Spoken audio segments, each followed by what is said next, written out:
I've spoken to myself for the last 15 minutes. Great. Perfect.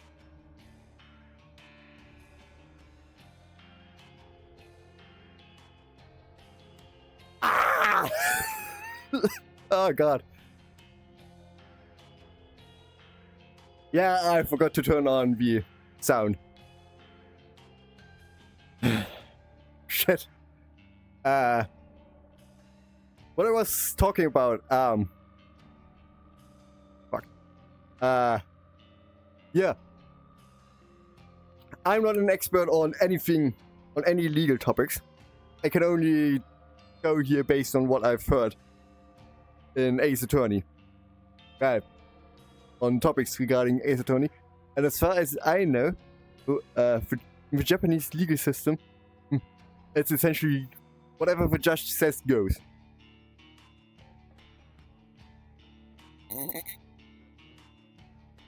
So if you can convince the judge, I only send a few photos. Just how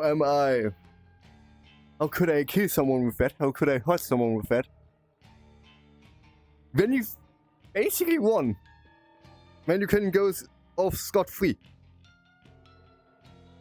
So I'm pretty sure in this situation you can go off with nothing. The problem on the other hand, again, is that oh, she has decided for me. Okay. I type the words and hit send before I have any more second thoughts. Obviously, they could also essentially say, you're a corpse girl, you claim you get rid of them somehow, they died, proof enough. We don't need to know how you killed them, only that you killed them. Okay, it might be a fatal mistake, but if I'm clever enough, I can wrap him around my finger and utilize his connections.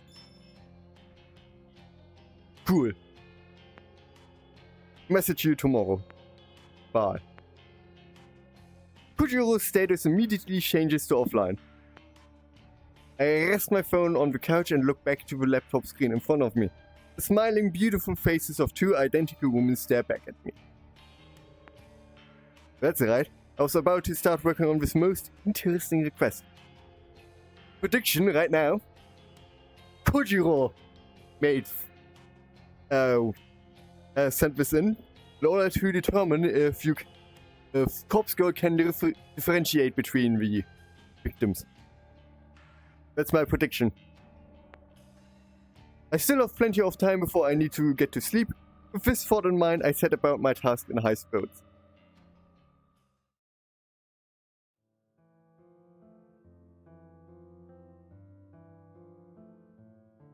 Nice artwork. This looks nice. The tiny balcony jutting out from the side of my apartment is nothing like it was advertised in the real estate listing. When I first saw the misleading photos, I thought it would be spacious and bright, an open-air hideaway that I could use to get some fresh air and improve my health. In the middle of the city. Are you crazy? I wanted to set up a tiny garden and grow some plants. Nothing that would require a lot of work, but something that could occupy my spare time. In reality, the balcony is a depressing amalgamation of steel and concrete that saps away any desire to stand upon it. Just have a good drink. It rests in the eternal shadow of the surrounding buildings and manages to catch the sun's rays for about 4 minutes every day. Oh, okay, that is depressing. It's an understatement to say I was disappointed when I ventured out upon it for the first time. I suppose, if nothing else, it's a good vantage point for looking out over the city, but that's the only positive thing I have to say about it. As I stand here with my back against the railing, calmly sipping a lukewarm mug of green tea, nice, I breathe a heavy sigh. I should be at the office, I should be tapping away at my keyboard, getting through the backlog of work that has accumulated this week. Instead, I'm here, at home, tired and strained and wearing thin at the seams. I called in sick this morning. I don't know if my supervisor bought the lie, but he did tell me to stay home and feel better. So that's what I've been trying to do. It's my own fault I feel this way. It's my own fault that I stayed up until 4 AM again. How far can I go in both directions? I should probably walk a bit over.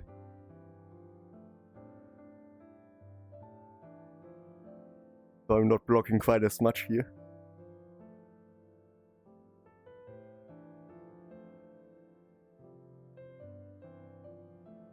I think this is better, right? Yeah, that looks good. Okay. I know that a lack of sleep exasperates my condition. I know that skipping meals and refusing to take medication makes me feel this way. I know that I do this to myself. I know. Oh. But this is me. This is what I do to myself as I try to take on each day. This is the way I stretch myself thin, for no reason other than because some days I don't want to be better. I just want to... Hey. I want to stay up late and work on Corpse Girl's requests. My body's need for sleep doesn't come before my ambitions. I want to eat only when necessary, because when I'm slim, I look beautiful. I want to be beautiful, just like her. Now that she talks about not eating enough, yeah, I myself have not eaten enough for the last 2 weeks now. Because I was sick. Because I did have a cold last week, I kind of just stopped eating. And I have noticeably lost weight. And that in those 2 weeks, I've noticeably lost weight. Did not know that was possible.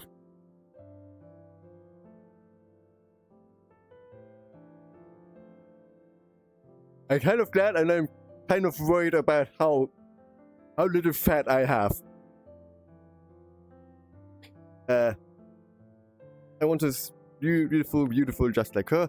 I want to skip my medication because taking the same pills every day is a hassle and expensive, and I question whether I really need them anymore. What pills does she even get? If I can just stay at home like this, I don't need the medication. I even came out to the balcony, and that counts as being outside. No, it does not. So why do I need to take the pills? It's true that when I skip a few days, I end up like this. Oh. I try to convince myself that I'm fine, that I'm fixed. Like I was some broken thing that has been magically repaired. And I end up staying inside all day with the curtains shut and my eyes locked on a screen. I know that when I stay on top of my medication, I can go to work and the park and the library without a second thought. I can get on the train and not worry about strangers breathing on me or touching me. I can go to the convenience store and leisurely look around.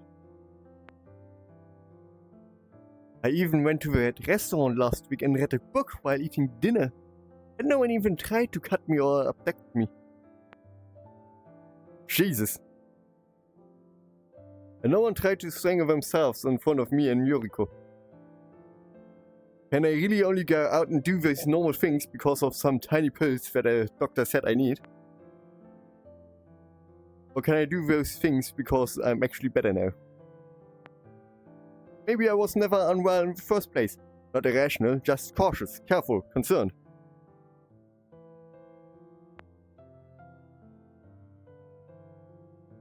I realize that my mug is empty when I bring it to my lips and taste nothing but the slightly waxy, unpleasant sensation of my smudged lipstick. Well, I've been outside for long enough anyway. I will go inside, since it's getting late. Plus, I have a feeling that someone on the street below has been watching me and is waiting to climb up onto my balcony. Okay, what do you have? Do you have, like, paranoia or something?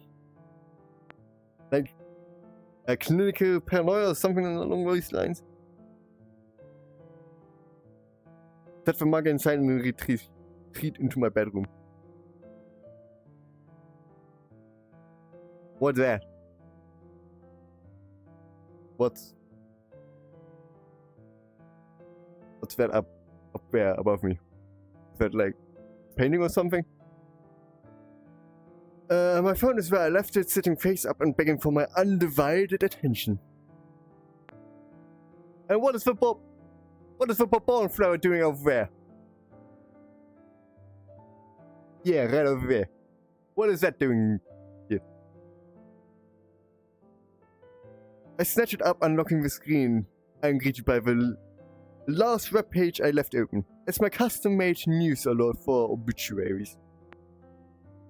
From tomorrow morning, I will be anxiously awaiting news of my latest victim's fate. I timestamped the photo of tomorrow's date, June 5th, 9:01 AM. Oh right, I think I said that while I was muted. Prediction right now. The last corpse skull request was made by Kajiro in order to find out the limits of corpse skull. That's at least my guess. Or someone else wants to figure out the limit of what is allowed and what not. The unlucky twin has already received the photo. I sent it out earlier today. After sending a photo, I always hide the burner phone out in the unused shed behind my apartment building. Getting the phone into the shed this morning was rather difficult. I had to cover up my face and hands with some old clothes, and I waited until nobody was inside before dashing as fast as I could.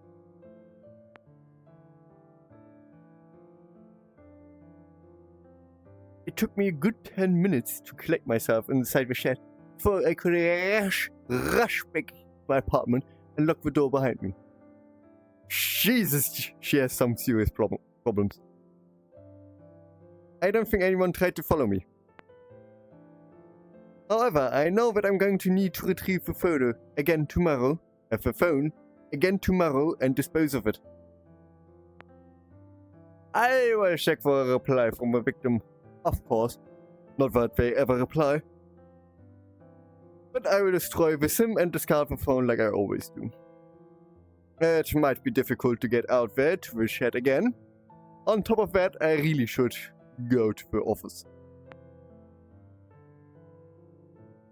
Oh, and then there's one more thing I'm supposed to do tomorrow. Kajiro wants to meet for coffee.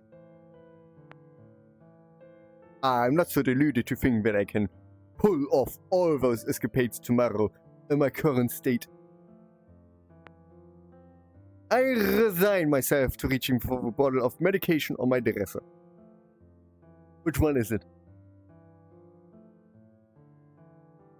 Is it this one? Or this one? Or maybe it's the... Is that box up there? Well, whatever it is.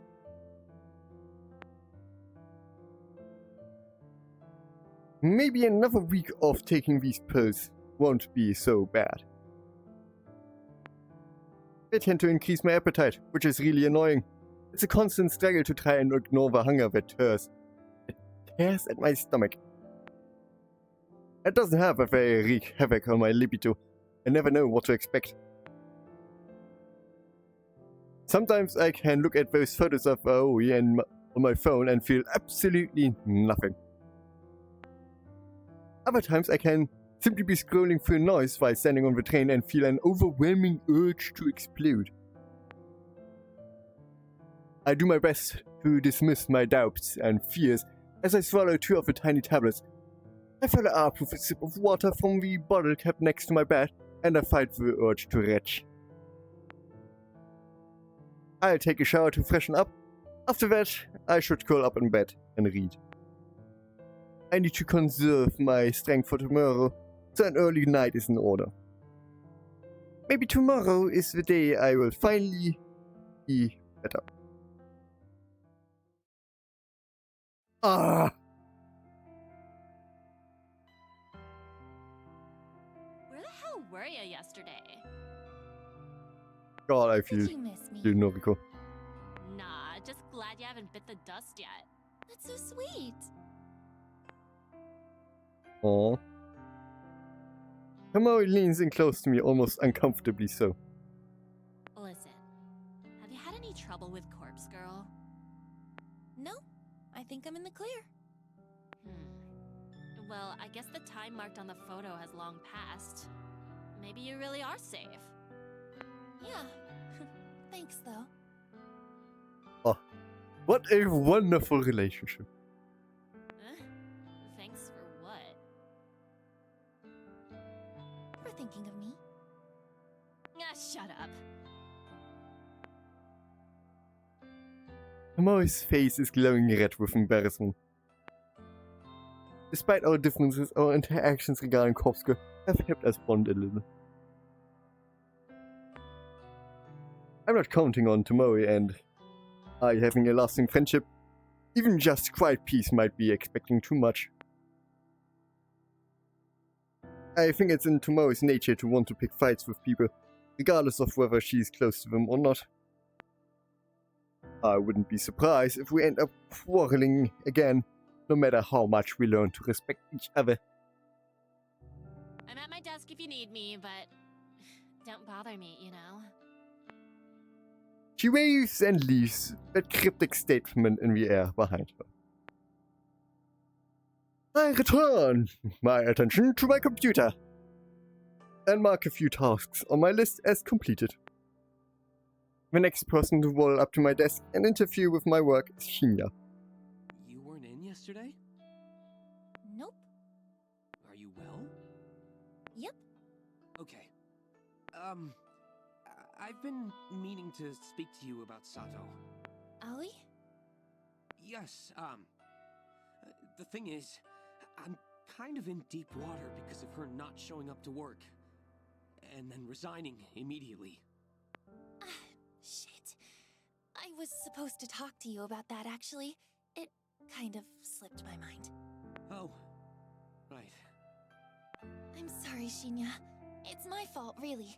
I hassled you to get Aoi a job. No. I didn't exercise due diligence. I really should have made her come in for an interview. Or I should have spoken to her myself to see if her heart was really in it. When you put it that way... I'm not trying to be careless, but what he said makes sense. Listen, you couldn't have known it, but Aoi struggles a bit day to day. I'll just say she has some anxiety issues and leave it at that. Anxiety, huh? Don't tell anyone I said that. I was under the impression she's been doing a lot better, but maybe I was wrong. I guess we all have our hidden struggles, right? Yep. Right. If only he knew. And again, maybe Shinya decided to. You think?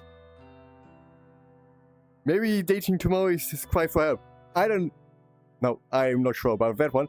I'm pretty sure having his entire career fucking destroyed because he trusted you might cause a little bit of a struggle inside of him. I don't know. I'm not so sure. For crying out loud. What the How? Ah? I don't have words for this woman. Maybe he's going to snap one day and come into the office with a knife. Yeah, only to stab you. Or maybe he will discover Corpse Girl's website and request Kotomi Ida's death in retaliation for ending his career. No, he probably requested your death. Who knows? I can't read this guy as well as I initially thought. For the longest time I was under the impression he had a crush on me. So what would I know? Anyway, I hope Sato feels better soon. Maybe she'll find a job that suits her one day. Maybe. Say, seeing as we're friends now and all, would you mind if I ask you a personal question? That depends on what it is. It's related to, intercourse? My face scrunches up at the word. I don't like the direction this conversation is heading in. Shouldn't this be something you talk to your girlfriend about? Yes, you're right. But I can't actually speak to her about it. You're really the only other friend I have, so... Shinya's face takes on a dark expression. It's far more depressing than what he just said. I feel bad for the guy. I do too. Well, what's the question? Oh, if, hypothetically speaking, if someone pressures you into, you know... Sex? His face turns red in an instant. Yes, that.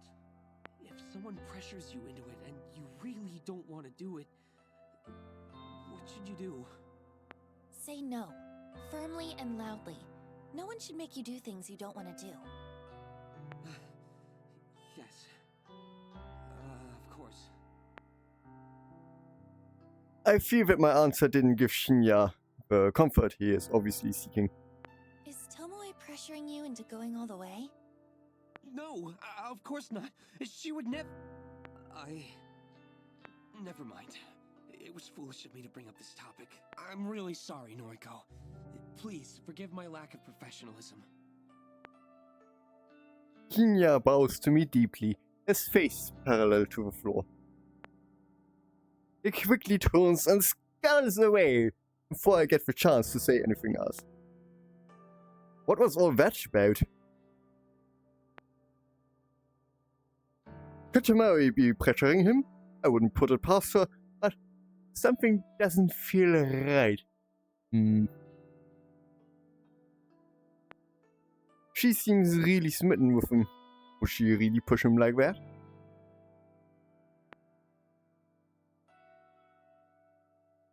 Maybe it's good from not being able to prevent his career going down the toilet, but I feel like I should try and do something to help him.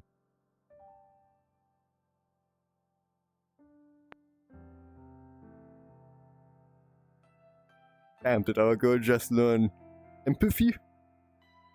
I watch Shinya get on the elevator, and once the double doors close, I get up from my desk and scoot over to Tomoe's workstation. Hey, can I have a minute? This is weird. Normally I come to bother Yo. Yeah, sorry. Have you and Shinya ever gone all the way? Huh? We've only been together for, what, a week? You think I'm some sort of slut? Hey, don't answer that! No! Look, not that it's your business, but... No, we haven't. Shinya's sweet. He's old-fashioned, you know. He wants to really get to know me before we go down that road. And I'm happy to wait. The last few guys I dated only ever wanted one thing from me. And that gets old real fast, you know? Okay, I believe you. Why are you asking me anyway? Did Shinya say something to you?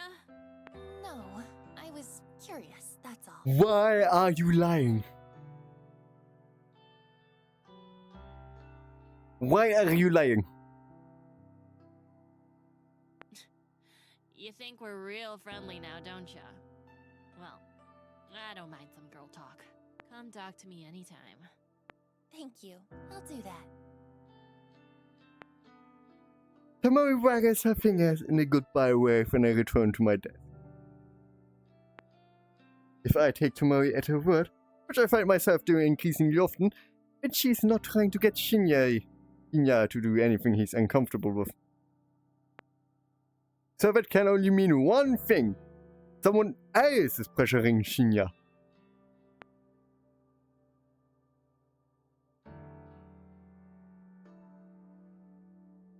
But the guy admitted to me only today that his only friends are Tomoe and myself. So, who was he talking about when he brought up the subject?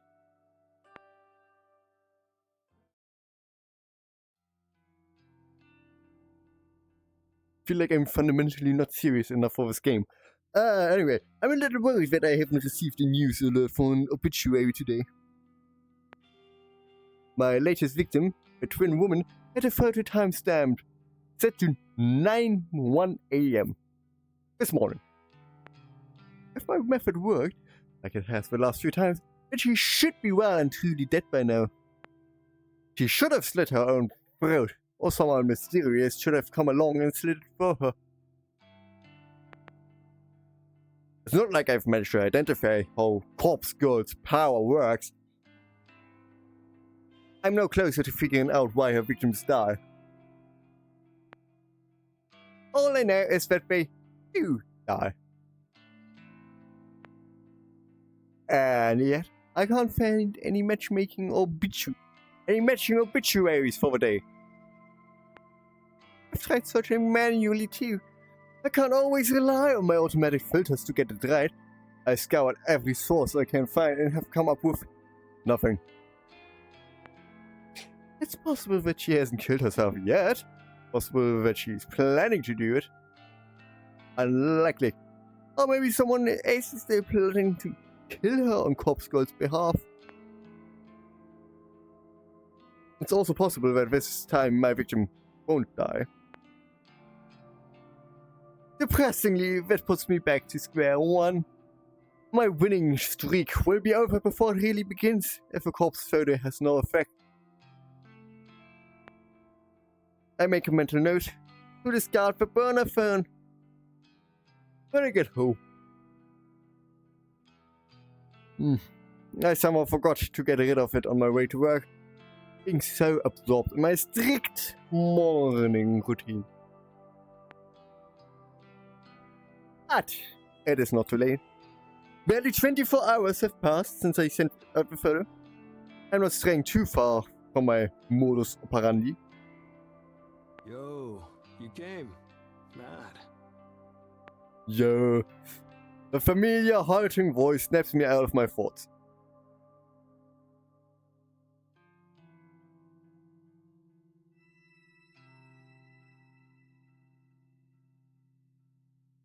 Ah.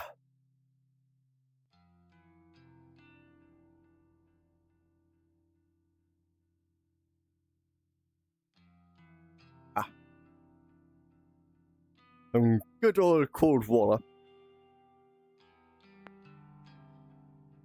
Kajiro stands before me, wearing slightly cleaner clothes than the last time we met. It is very possible that he interpreted this meetup as a date and decided to wear his absolute best outfit. The smell of morgue is only faded upon him, thanks to the desperate cover-up scent of strong cologne. Hi. I said, Please. Hi, Mark. Kajiro pulls up a chair and sits across from me. He is relaxed and awkward all at once. His tall, lanky form doesn't really seem to fit in with the tiny, cozy cafe he selected as our meeting point. waiting long? No, not really. Great. Ordered yet? No. What do you recommend? House blend. Fantastic. They roast it here. Also, the chocolate gâteau is amazing. I'll order 2 slices. Oh. Thank you, but I'm not hungry. Coffee is fine. Roger that. The waitress eventually comes around and Kajiro places our order in fluent French. I think the waitress is taken aback as she bows politely and humbly asks him to repeat himself in Japanese. Once our order is settled, Kajiro leans forward and looks into my eyes. You wear glasses?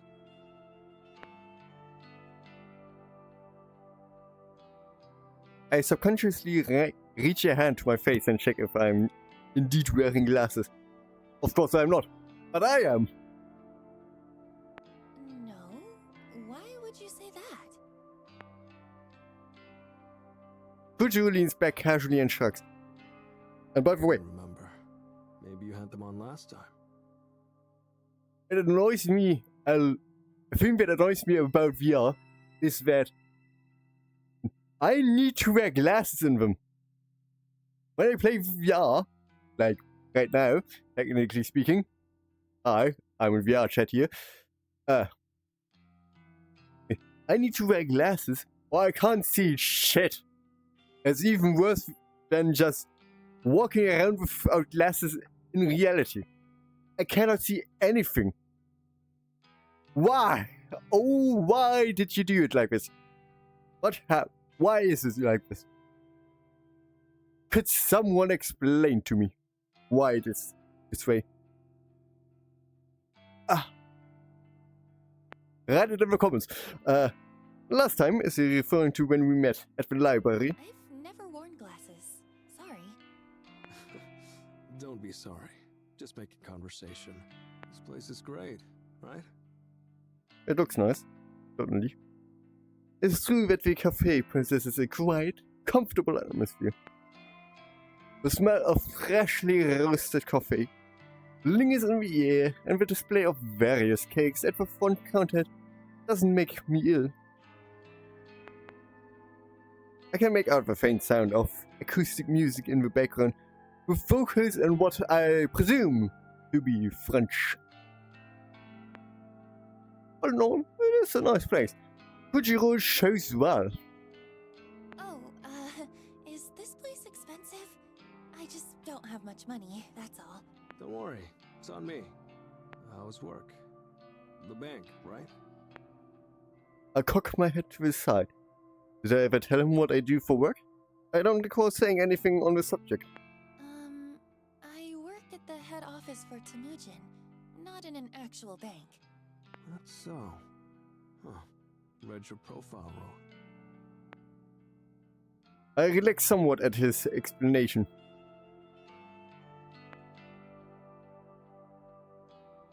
Of course he would have read my notes before meeting up with me. Where it is pretty normal.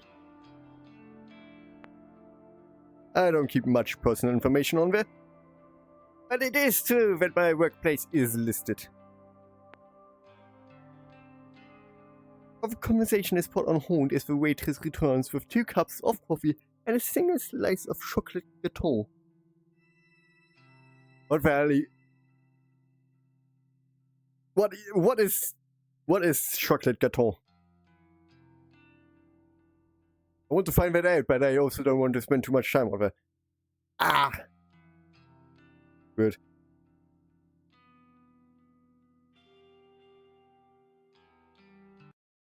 Come here. What is a chocolate gâteau? Chocolate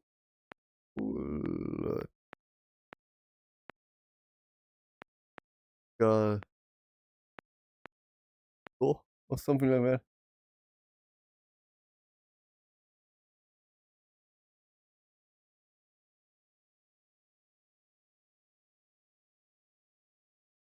Uh-huh.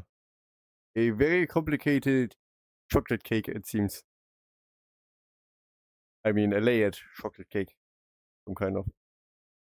Looks nice. Looks nice. Oh. Unfortunately, too complicated for me to do.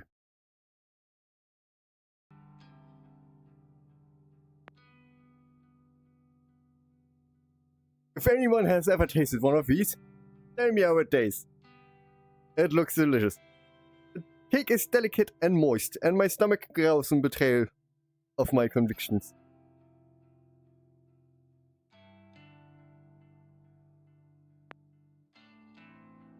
Kajiro thanks the waitress in French, and she once again bows in embarrassment and takes her leave. A bite? He scoops up a section of the cake with his fork and holds it out to me. I wave a hand politely and shake my head. Oh well.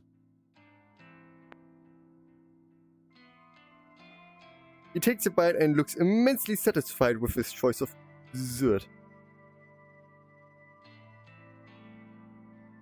Could eat if you wanted. Your skin and bones. Excuse me? Just saying, could stand to gain some weight.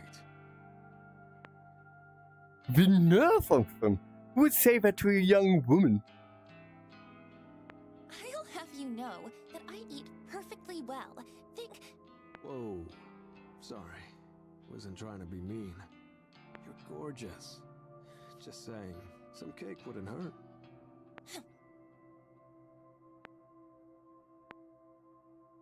I'm gorgeous? I feel a little flushed and I look down at my phone to avoid Kojiro's warm gaze. Try the coffee, please. I reach for the cup in front of me, more due to the pleasant aroma than Kojiro's suggestion. I take a sip. It's been served at the perfect drinking temperature, and it's absolutely delightful, rich and delicate. I could drink this all day. I've probably been wasting my time drinking canned coffee. This is the real deal. Thoughts? For the first time since Kojiro arrived, I smile. It's wonderful.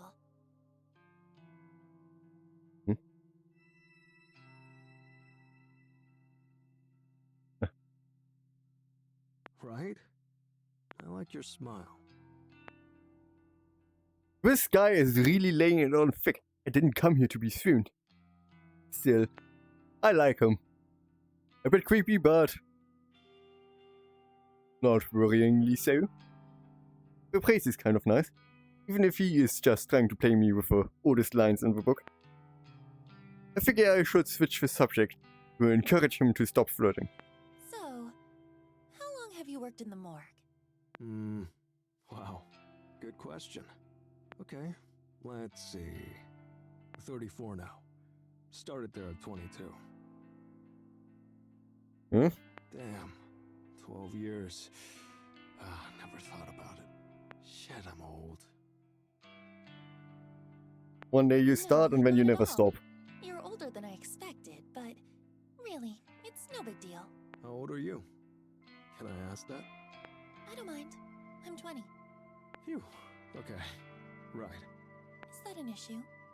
No, of course not. You're mature for your age, or I'm out of touch. You're out of touch. Out of touch. Out of touch. Out of touch. I'm saying, yeah. I can't help but giggle, and I'm pretty sure you're just... Wow. Okay. He laughs it off, but I wonder if I did hit a nerve. Would you date an older guy? And there it is, straight to the point.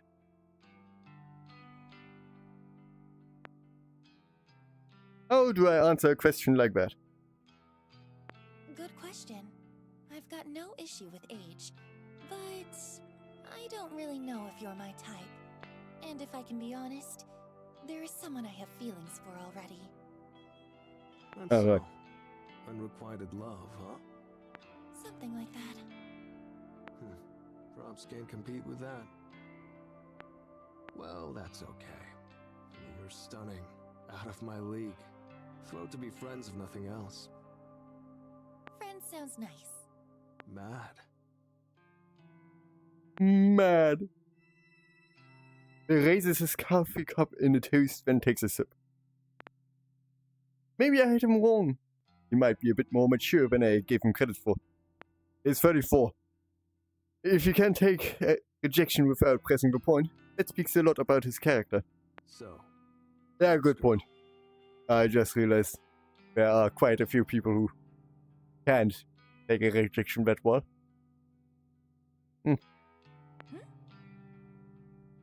Interesting, right? How does she do it? The photos, the killings, all without knowing the Vic's name. Yeah. Wonder what her death count is. 3. 4 if I'm lucky. I try not to say this aloud. Eiichi Hanada. Car crash.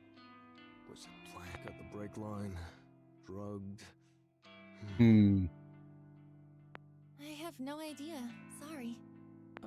But you requested his death. Yes. I did lead him to believe that. I'll have to continue to go along with it. And for no personal reason? That's right.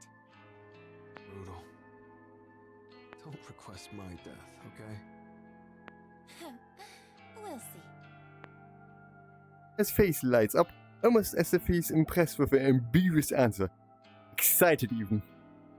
Maybe I should try the site. Request a death. Know anyone who deserves it? Sorry, not off the top of my head. Neither. Maybe you should request me. Ah! I'm dying to know how it goes down. You know, maybe you shouldn't mess with this stuff. What if you really ended up dead? I can protect myself. I mainly want a corpse photo.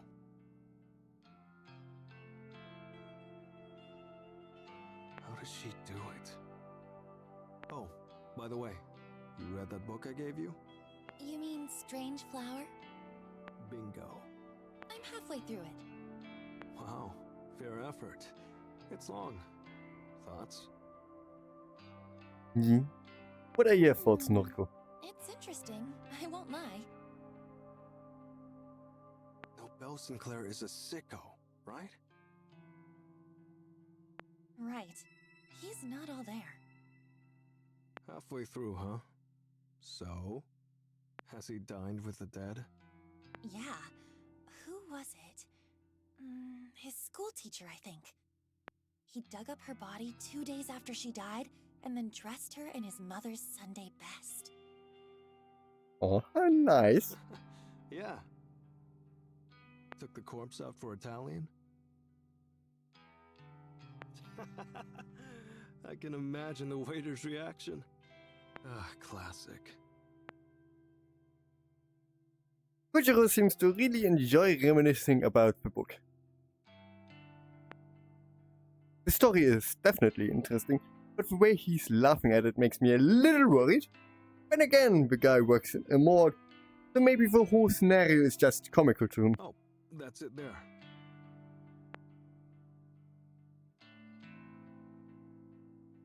It takes me a second to realize what he's pointing at. Sure enough, the book in question is sticking out of the top of my back. Pass it here. I'll show you a funny passage. I nod and reach out for the book. I pull the massive tome from my handbag with a fair amount of effort. The book comes free, but it snags on the back zipper and causes some of the contents to fly out. Whoa. A few personal belongings fall to the floor with a clatter. I notice my lipstick, lip gloss, notepad, and pen hit the cafe's tiled floor. Kajiro comes around to my side of the table and helps me pick up my things. He finds the burner phone. He pauses when his hands grapple with another book that has fallen underneath Strange Flowers. Fausse photography? Oh. What's this? I quickly reach for the book and try to snatch it from his grasp. It's nothing. Kajiro is quick, and he instinctively avoids my desperate grasp. He holds the book aloft and continues reading the cover. Huh.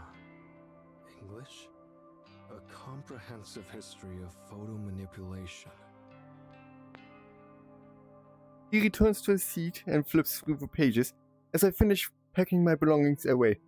I bow my head silently, waiting for his judgment. Yo, you can read this? Only a little. Oh, this is tough. My English isn't good. Thought it was French at first. Oh, these images. Kajiro suddenly snaps the book closed and looks at me. I figured it out. I brace myself for his inevitable accusation. Corpse Girl fakes the photos. The photos aren't from the future. Like that was ever possible. Photo is fake. Timestamp is fake. He's correct. But will he go back to assuming that I'm Corpse Girl? Hey, why do you have this book? Are you editing photos? I mean, I have an interest in it, but that's all. This book is old. Doubt the techniques are useful anymore. Still, it's interesting. My theory. Thoughts? About Corpse Girl faking the photos? Bingo. I don't know. Sure, it's possible. But can anyone fake a photo so realistically? Gives herself a medal. Realistically? Do you know her photos are realistic? Thinking quickly, I snap back with an answer. You sent me that copy of Eiji Hanada's corpse photo. The one Corpse Girl apparently produced. True. It was good, right? Pretty convincing. Very convincing. Is photo manipulation that good? I suppose if someone skilled enough was doing it. If it's not photo manipulation, then one more theory. What is it? Maybe the subject in the photo is a corpse. I'm confused. Of course it's a corpse. What's your point? Sorry, hear me out. It's a photo of a real corpse. Just not the victim's corpse. You figured it out? Acquires a real corpse, dresses it up, just like in Strange Flower. Okay, he didn't get it. She makes it look like the Vic. It's convincing because it's real. No photo manipulation. Huh, I see. Immediately, my mind starts to kick into high gear. Kajiro has unknowingly presented me with an unprecedented idea. And now she's going to start killing properly. What if Corpse Girl does get real corpses? What if she dresses them up, wounds them, makes them look like a carbon copy of the victim? And she holds a photography session to capture the magic. The realism will be amazing. It will be way more convincing than manipulating a photo, even though I have become pretty good at that. It will be the next step up in realism. It is sure to convince victims to kill themselves. At that point you can just kill the person. Right? Oh. She's going to get the corpses from his morgue. Is that it? If Corpse Girl's victims can be relied upon to kill themselves, they don't have to continually question the cause of death. I wouldn't need to worry about whether some mysterious third party is wandering around, slaying people on Corpse Girl's behalf. All of the deaths would be caused by suicide. It would be predictable. Conquering victims would simply be a matter of forging a convincing enough corpse replica. The legwork involved in acquiring corpses would be... That's it. The answer is sitting right in front of me, with a smudge of chocolate cake on his chin and an empty coffee cup resting in his hands. Say, hypothetically, would it be easy for Corpse Girl to even have access to dead bodies? Legal ramifications aside, could she possibly have a source of cadavers to desecrate at will? Grave robbing. Let's do it like medical students in the past. Just rob the graveyard. Yeah, it's not impossible. Take someone like me. I have the morgue. I'm there alone mostly. Someone like Corpse Girl makes me an offer. I'd give away spare corpses, no problem. Of course, Whoop. I could get busted. It's not about losing my job. I'm not going to prison. The price would have to be right. But that's just me. Employees in other morgues, well, can't speak for them. Interesting. So you would willingly work with Corpse Girl if the price was right? Yeah, I've said it before. I support her work. It's fascinating. If she really is using cadavers to make photos, then, well, I'm offended she didn't come to me for help.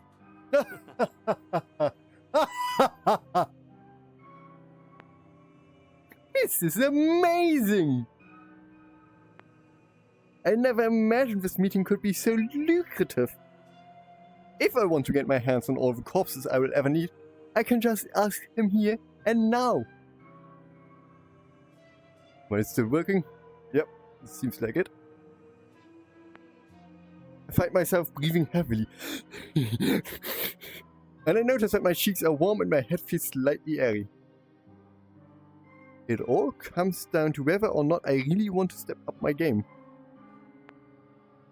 The way things are, well, the twin woman, my latest victim, doesn't seem to have given up the ghost. Maybe I'm being impatient, or maybe my work just isn't convincing and powerful as I want it to be. Then there are the cases, those of the previous victims. Akane Tsurumaki killed herself. There is no doubt about it. But Eiichi Hanada? It's highly possible his car wreck truly was accidental. May not have ever had a hand in it at all. Uri Hatano, my first ever conquest, cause of her death still eludes me. There's no way she could have killed herself in the position of her body was discovered in. She's the whole reason that I started suspecting someone else's involvement in the first place, after all. So there's one definite suicide, one potential murder, and one death that was an accident. A traffic collision that happened to coincide with a date I wanted the victim to die. But the traffic accident could also have been caused by him seeing the photo, getting scared, T-boning another car. Statistically, there's no way to know Corpse Girl's power actually works. It's almost like deaths are just caused at random. And when you pile in the countless failures I've encountered over the past year, wow, my success ratio isn't very impressive.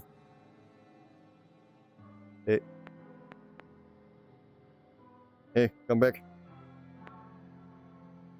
If I could truly compel victims to simply kill themselves, then it would take the guesswork out of the whole thing, that's for sure. With Kajiro's help, I could acquire cadavers, make them look like my victims. The work would be completely different to further manipulation. There will be gore involved, and no doubt about it, and it will take a steady hand and some makeup artistry, and access to clothing, props. And there's lighting to consider, and backdrops. It's one thing to take an image from the database of a deceased and have a corpse splatter on the pavement ready to go. It's an entirely different thing to have to drag a body out of a morgue, implant it in position, then take photos of it. There will be a lot to consider here. It is not a decision I can make lightly. And on top of that, I doubt I have the courage right now to ask Kajiro straight up for his help. But if I do go for it, I'm absolutely positive it will lend a massive amount of credibility to Corpse Girl's mission. The extraordinary realism will pave the road ahead of me with blood. Yo, finished your coffee? Oh, I quickly take a sip and drain the cup. that was delicious. Thank you for treating me. Very welcome. Shall we head off? Yes, let's. Any plans for the night? Yes, sorry I can't hang out longer. Aw. No problem. I had fun. Kajiro stands up and conjures his wallet. He leaves a few bills on the table and then steps towards me. I stand up too and playing my best hand, I quickly lean forward and plant a soft kiss on his cheek. The new maneuver is surprisingly difficult thanks to his height, and I don't think I pull it off as gracefully as I had planned. Oh, Thank you for the date. Will I see you again? I give him my best alluring look as I bat my eyelids gently. yeah, of course. He slowly rubs his cheek with tender fingers, amazed that I just kissed him. Bye-bye now. I spin and make a beeline for the exit. I hope my trembling legs don't betray me as I step out onto the pavement outside. It's not in my nature to try and seduce somebody for my benefit, so much so that my attempt at it has left me feeling rather queasy. I don't know if I pulled it off, but now that I've left the cafe, I can't look back to see what effect I had on Kajiro, if any. Across the road, and a shiver runs down my spine. I hope I'm prepared for what I'm getting myself into.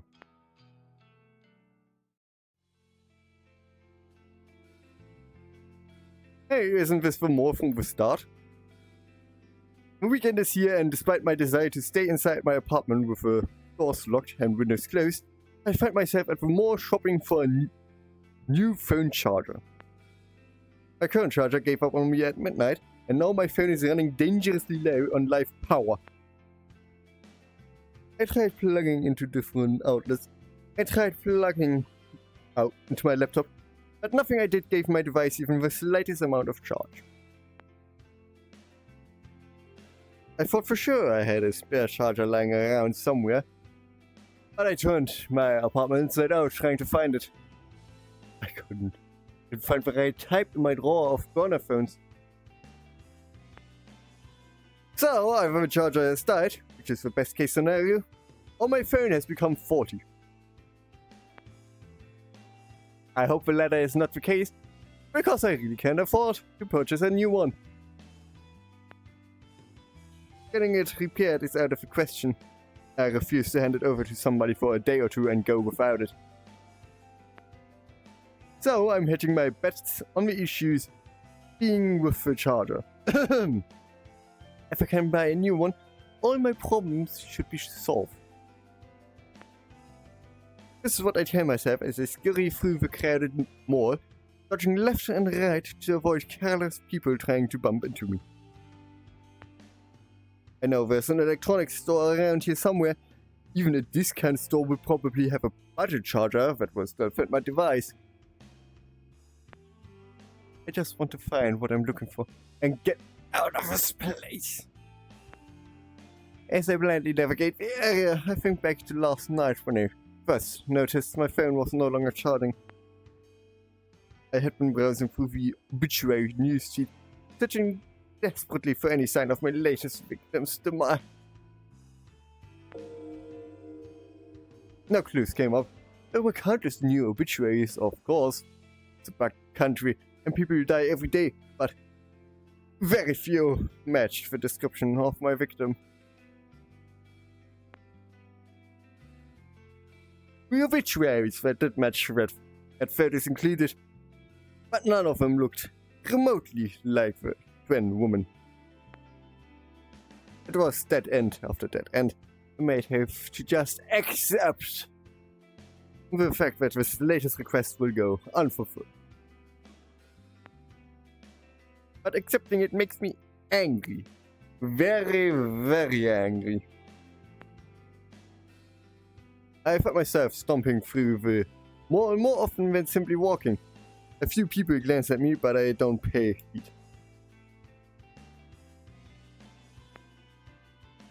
I wanted that woman to die. I wanted her twin sister to rejoice or despair at the fact that befell her own flesh and blood.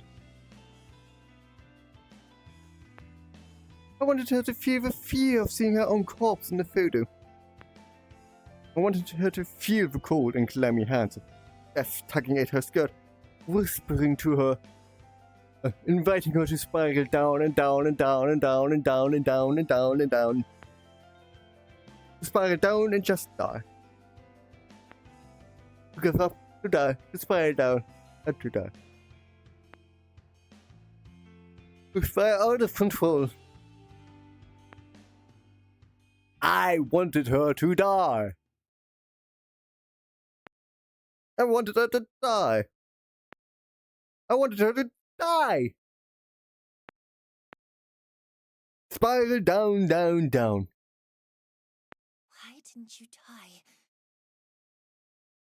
Why didn't you die? My head is foggy, my senses blurred, my face hot, my hands cold.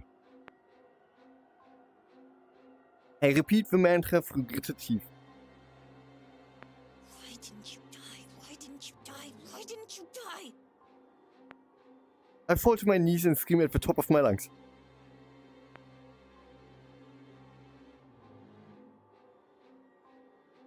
Ah! Why didn't you die? A little child over in that direction. Mommy, what is wrong with that woman? Mommy, what is wrong with that woman? Oh, just ignore her, honey. Just ignore her. Why didn't you fucking die? Mommy, she said a bad word. What the hell? Damn, she's having a full meltdown.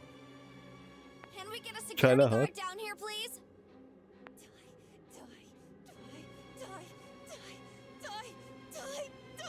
Die! Is she going to kill somebody? Mom, I'm Ah! scared. I'll kill her. I'll find her. I taste blood in my mouth. My tongue is numb. My teeth chatter. I will find the twin bitch. I will find the twin bitch. I will find the twin bitch. I will kill her myself. I will kill her myself. I will kill her myself. I'll kill her. All right, that's enough. A strong hand pulls at my shoulder, and my face hits the ground. Hard. My arms are restrained behind my back, and all I can see is my blurry vision is the checkered tile floor of the mall. You're coming with me. My limp form is tucked backwards, and my head lolls at the side.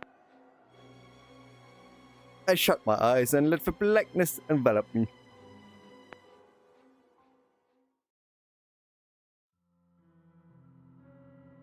I guess I was wrong about the Ben being ordered by Kajiro. Well, damn, my predictions are off today. A stinging cold ice pack bites against my cheek and rudely awakens me from my stupor. I don't know where I am. I don't remember why I'm here. But the sudden chill spreading across my face is nice, almost soothing. I realize that somebody, a tall man, is holding the ice pack to my cheek, and he motions for me to take hold of it myself. I reach a sluggish hand to grab the ice pack and continue to press it against my skin. The man walks around the chair I'm seated in and stands behind a simple wooden desk to face me. You can imagine my surprise when I recognized you. Who's that? Huh? Opening my mouth in an attempt to talk causes a dull ache in my jaw. Like old classmate? I apologize for treating you so roughly. The only reason I haven't called for the police is because I want to give you the opportunity to calm down and explain yourself. This guy, I know him. But from where? Oh. Of course. It took me some time because I'm not used to seeing the security uniform. This is Kajiro, the very same guy who lives on... Ah! Okay. The nice guy who greets me in the stairwell. The father's sweet little Momo. Mr. Ogawa? Ah, so you are completely out of it. Where am I? This is the mall security office. You caused quite a scene, Nariko. A little bit of an understatement, perhaps. A scene? You don't remember. Well, give it some time. I'm sure it'll come back to you. Maybe, eventually. I try to think hard about the circumstances that led me here. I remember something about visiting the mall to buy a phone charger, but I don't think I ever found the store I was looking for. Some kind of anger or fear or something. Some familiar primal emotion got the better of me. Listen, Nariko. I've always thought you were a sweet girl. And Momo looks up to you, you know. Please, tell me that you're just not feeling well. Please tell me the things you were screaming aren't true. The things I was screaming?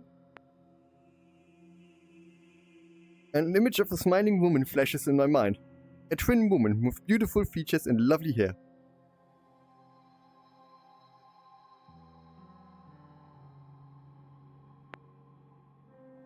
The victim, the one who didn't die.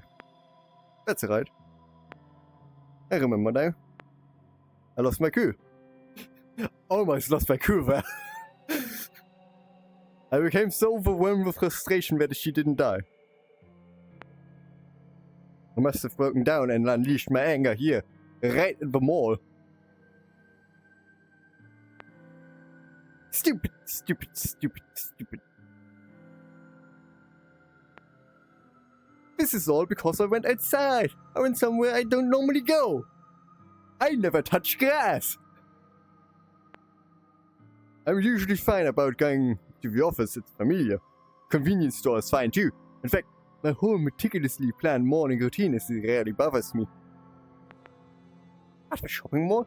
What was I thinking? I haven't been keeping up with my medication, even if I was on top of it. Going somewhere out of my comfort zone is always a risk. I need to start regulating my intake. Taking a pill or two every other day, when I feel like it, isn't going to help me. Skipping days at a time and just popping a few in my mouth when I need to leave the house isn't what I'm supposed to be doing. I need to follow the guidelines.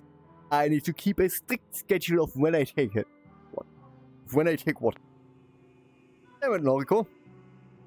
I'm supposed to be calm at all times. Stoic. Unflinching Noriko. What the fuck am I doing?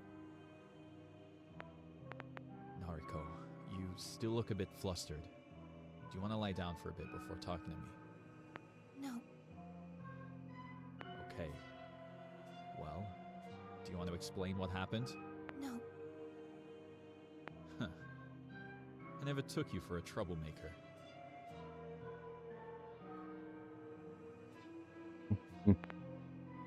Please, Nariko. I'm begging you. Don't make me call the police. You were screaming about killing somebody.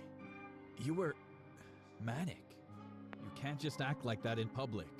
You scared 100 people just trying to make their way through the mall. You scared me. Knock at the door causes Kajiro to flinch. Kajiro. May I enter? Ah, yes. Please come in, Mr. Fujikawa. The metal door separating the security room from the real world opens with a screech. Now that I think about it, when I look at it, what the hell is on that monitor right there? What are we supposed... What kind of tech bullshit is that supposed to be? It looks weird. Don't you agree? It looks weird. A broad, intimidating man enters the small room and displaces all the air inside. I feel like I'm going... I feel like I'm going to suffocate. This her? Yes, sir. She's calm now. Indeed. The man, who seems to be some sort of detective, looks me up and down with a sour expression. Miss, your name?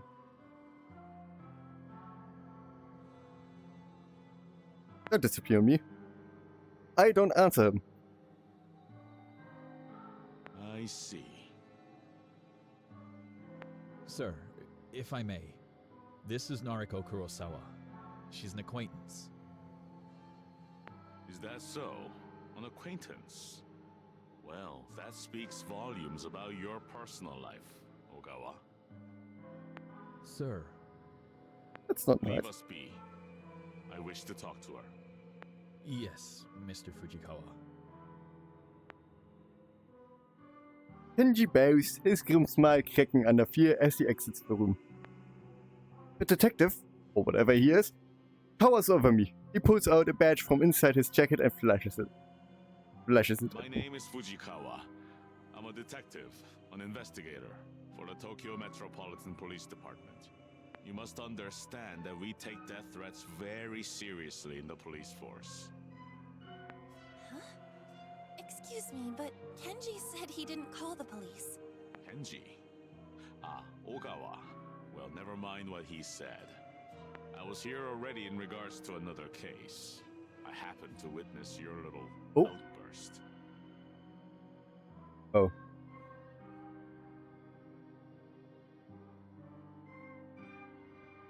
Yeah, I was thinking I had a viewer and then, no, it was one of those stupid sheep viewers here. Click this link to get a virus. I'm pretty sure that's...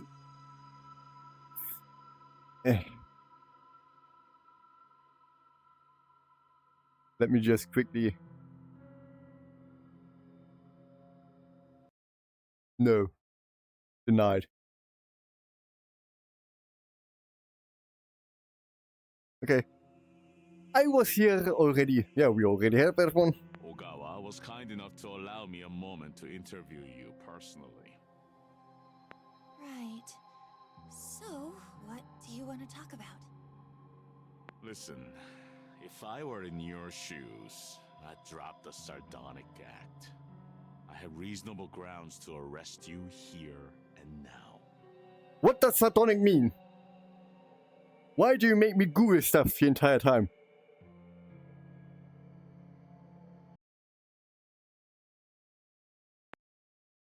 For God's sake.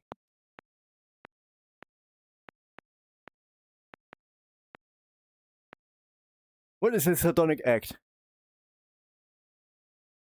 To be sardonic is to be disdainfully or cynically humorous or scornfully mocking.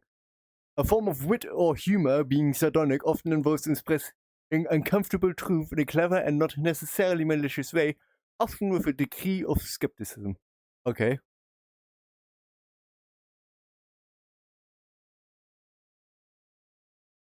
Okay. Nice. Understandable. Have a nice day.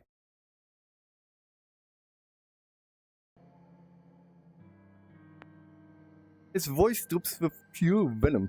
This guy isn't joking around. I squirm a little in my seat and remove the cold ice pack from my face. Now, Miss Kurosawa, would you please explain to me who you are threatening to kill? A wave of dread washes over me as the reality of my current situation starts to sink in. If I don't fly straight and narrow here, I might be in for a world of trouble. I apologize for my actions. I wasn't feeling like myself earlier. I regrettably skipped my medication recently. The medication excuse. I'll play along. Were you hallucinating then? No, sir. Not exactly. I need to come up with something, and quickly, or I'm not getting out of here anytime soon. See, I recently had an altercation with a coworker about a guy we both like. The detective rolls his eyes at me. Go on. I guess I was a little upset about our fight, and really, we're actually quite good friends, so... I think a combination of that and missing my medication caused me to get a little too upset and say some things I don't really mean. Mm-hmm. And how do I know you're not dangerous? Are you carrying any weapons, Miss Kurosawa? Weapons? No, of course not. I see. Well, you're going to have to permit me to search your belongings. Does she have anything?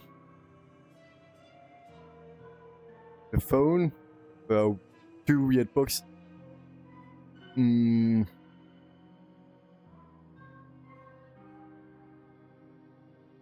think her burner phone is still in there. That could get dangerous. Obviously her normal phone, if he takes that and then gets the message, hey, someone just died.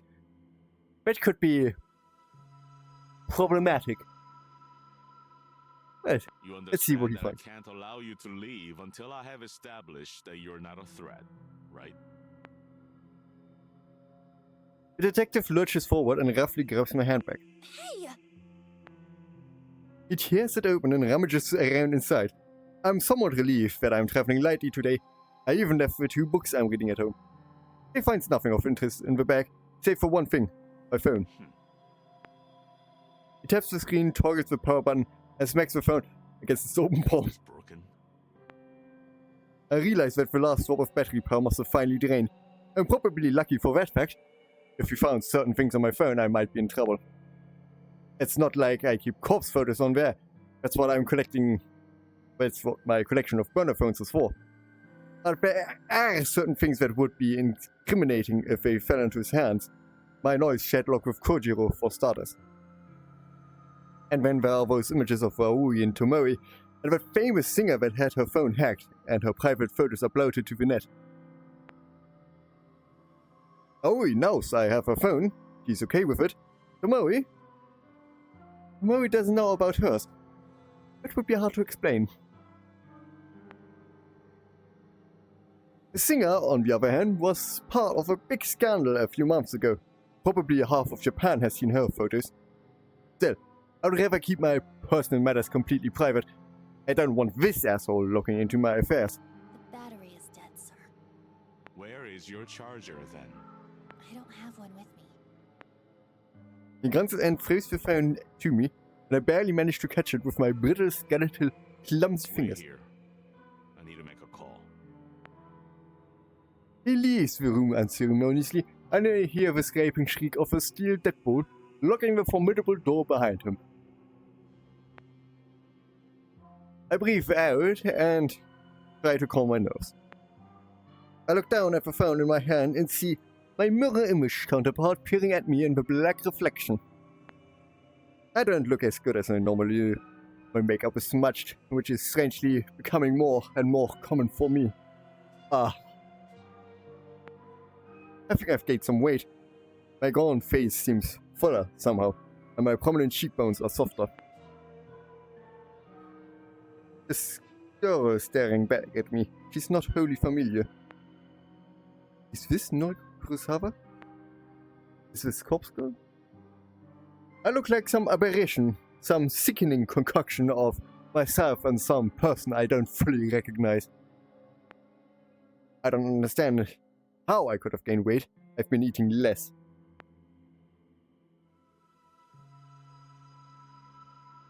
Maybe the canned coffee I consume religiously contains more calories than I realize. I need to cut down immediately. Yes! Where did she get it again? I think she got it from, like, basically Starbucks, I think. Those obviously have way too much sugar in them. In general, most cheap coffee, most ready-made coffee contains way too much fucking sugar.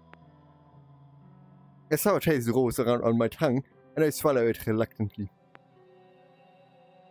I feel ill at the sight of myself. The steel door swings open and Fujikawa stomps in like an angry toddler. Well, the precinct claims you don't have a prior record, Miss Kurosawa. That's good news for you, I'm sure. But it's a fucking pain in the ass for me. I flinch at his apparent anger and recoil slightly in my chair. You're free to go. However, I'll remember you. Another incident like this, and I'll have you in for a psychological assessment faster than you can blink. I can do nothing but nod as a wave of relief washes over me. Get your things and get out of here. Oh, for the love of God, go eat something. You look like a starving child. Fujikawa spins on his heel with force and once again leaves me sitting alone. I take a minute to collect my thoughts before picking up my belongings and shoving them into my handbag. As I leave the security office, I spot Kenji standing outside the door. He bows his head meekly. Take care, Noriko. Yeah. He doesn't lift his head as I walk away.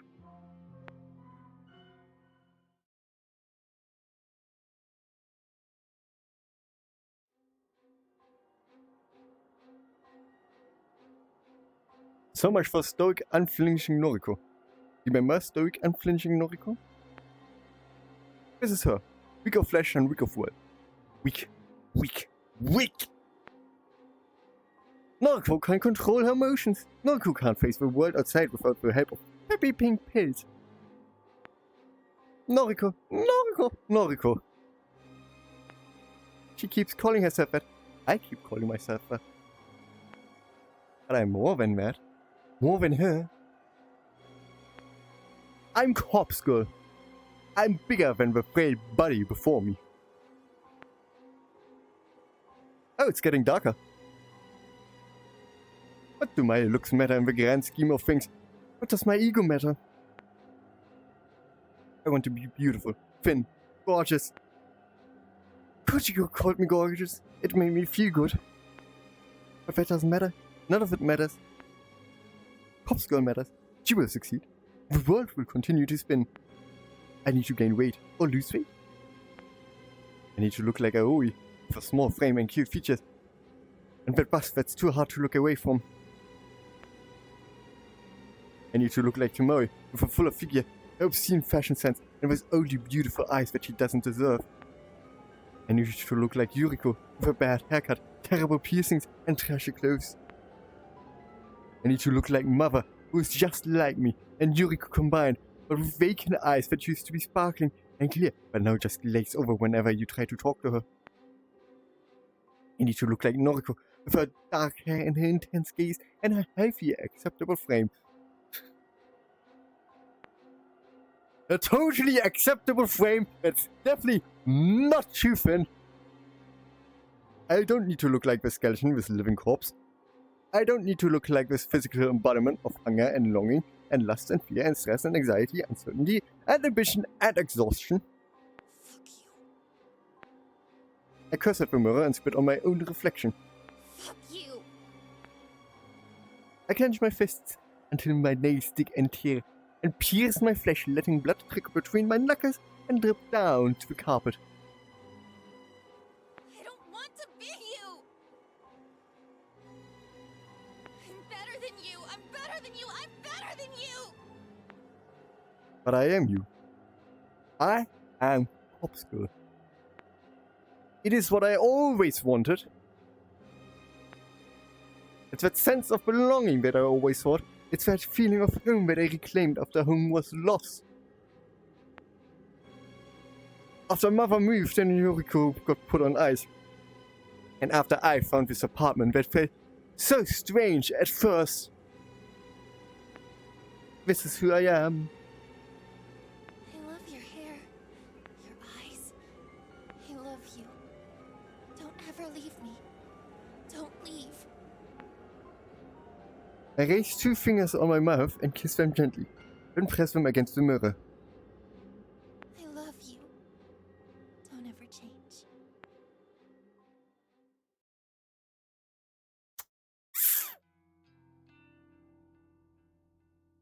Eee.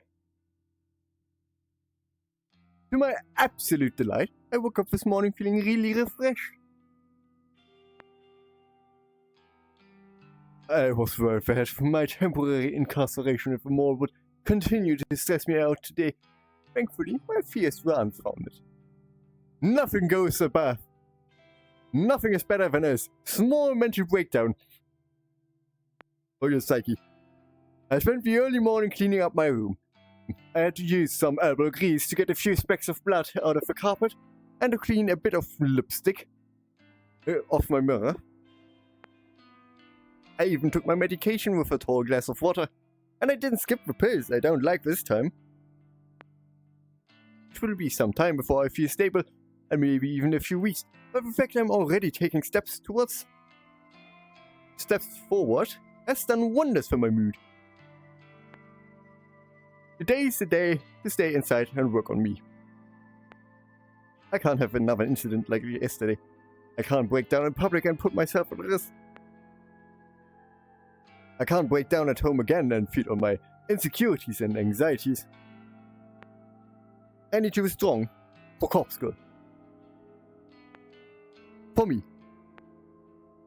With my room now clean, I decide to spend with little time tidying the rest of my apartment. As I work, I make myself a new mental checklist of commitment. Knuckles promise list, if you will. Commitment number 1. I'm not going to lose my shit if a victim doesn't meet their demise. Just because a twin woman didn't kill herself doesn't mean I'm a failure. I have 3 successes before her, and I'll have more successes again. I just need to try harder. Work harder. Work it harder, make it better, do it faster, makes it stronger more than ever, hour after hour, work is never over. Refine my methods and keep moving forward.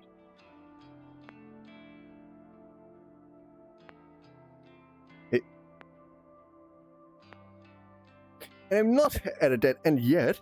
I have a trick up my sleeve. After all, Kajiro's connection to the morgue may very well be the ace I need to win. Commitment number 2. I'm going to improve myself.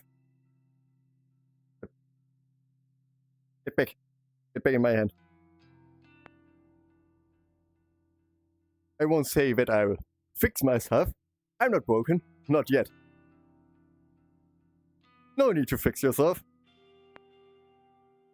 You are American. You are number 1. No need to better yourself. I'm going to improve. I'll keep up with my medication. I will keep up with my social life. That means keeping in touch with the few friends I have. Aoi, Shinya, and even Tomoe. Yay! I'm going to eat a little more. Not much more because I want to stay slim, but enough to give me more energy, more motivation. I don't want to be weak anymore. Commitment number 3. The last one. I'm going to get over Aoi. I love her. I've loved her since high school. In those days, she always stood by me. My insecurities and anxieties never pushed her away.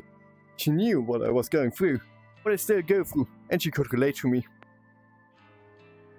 She has her own compulsions and anxiety to deal with, so I can't lean on her like I used to.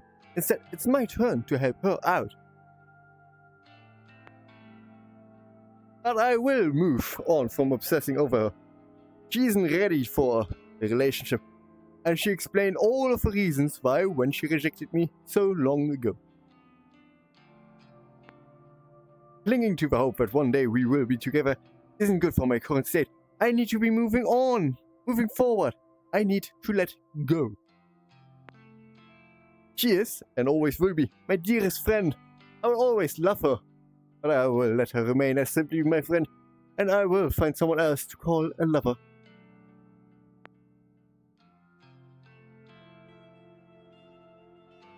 This last commitment really makes me feel like a weight has been lifted off my chest. Yeah, I'm really lifting away here. Instead of obsessing over Aoi, spending countless nights lying in bed looking at her photos, thinking about her at odd hours of the day. Instead of all of that, I will be able to move on. Beautiful. That's, even if it takes some time, I'll find someone who wants to be with me. There are plenty of fish in the sea, as they say. I can't say there's anyone in particular I have my eye on, just yet. My social circle is pretty limited, after all. Shinya is a guy I'm simply not interested in. There's no spark there, and there never will be. Tomoe, as irritating as I find her, is oddly alluring to me. I don't like her clothes, or makeup, or the whole aesthetic she has built for herself. But some part of me would kill to spend a passionate night with her. Then there's Kajiro, that weird awkward, strange alien creature which I just can't wrap my head around. He said I'm gorgeous. He really said that. But he is too weird. I feel like he's the kind of guy that would stalk you and stab you if you ever broke up with him. For now, I can't think of anyone I would seriously pursue, but I will give it some time. I have all the time in the world. I find myself smiling as I finish tidying up our apartment. Having a nice, clean place to live really does help to lift with spirits.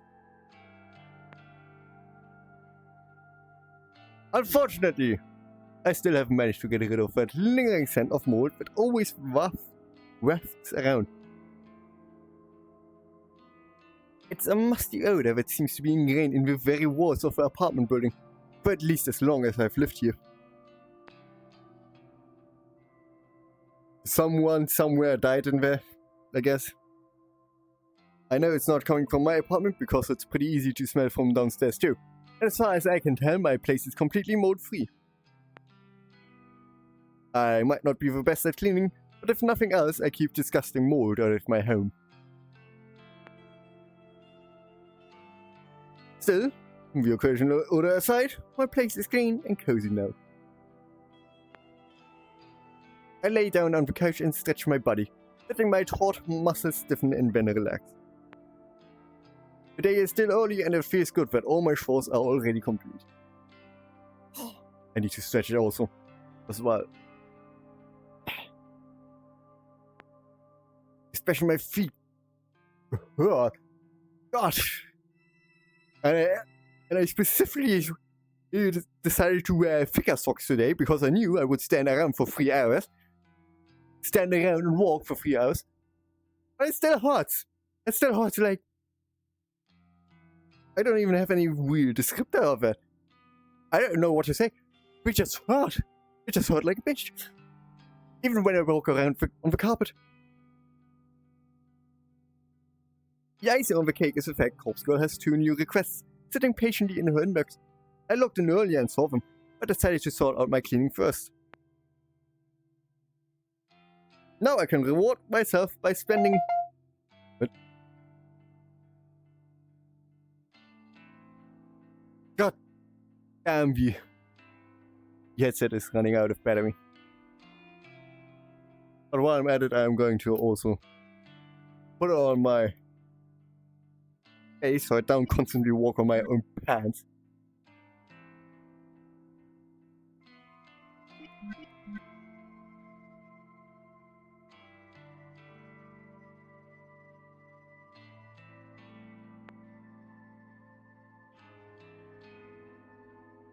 My positive attitude will...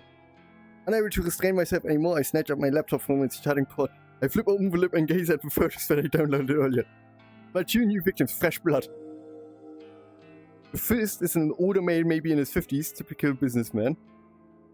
Wait. He might as well be a clone of every other nondescript man you see on the subway, at the supermarket, on TV.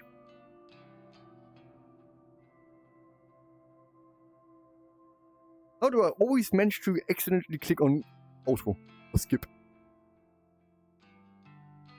Ah, another view bot. Right as I'm trying to put on my belt. And it seems I have turned around at some point.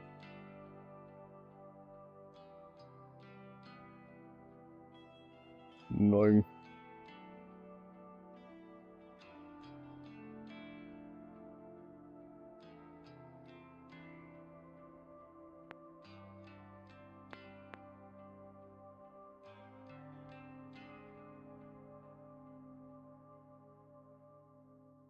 Right. Urban controllers, there we are.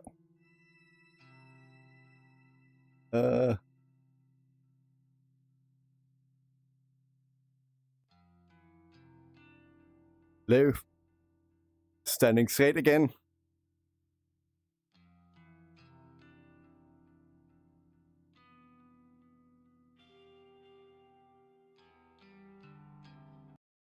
So now that one. And I return. Game. He might as well be a clone of every other nondescript man you see on the subway, at the supermarket, on TV. If I had to guess, I would take a leap and say his miserable wife wants him out of the picture. Maybe she's unhappy with her finances, or she's having an affair, or she's just tired of his clone face and his clone personality. Regardless, someone wants this unremarkable man removed from the face of this unremarkable world.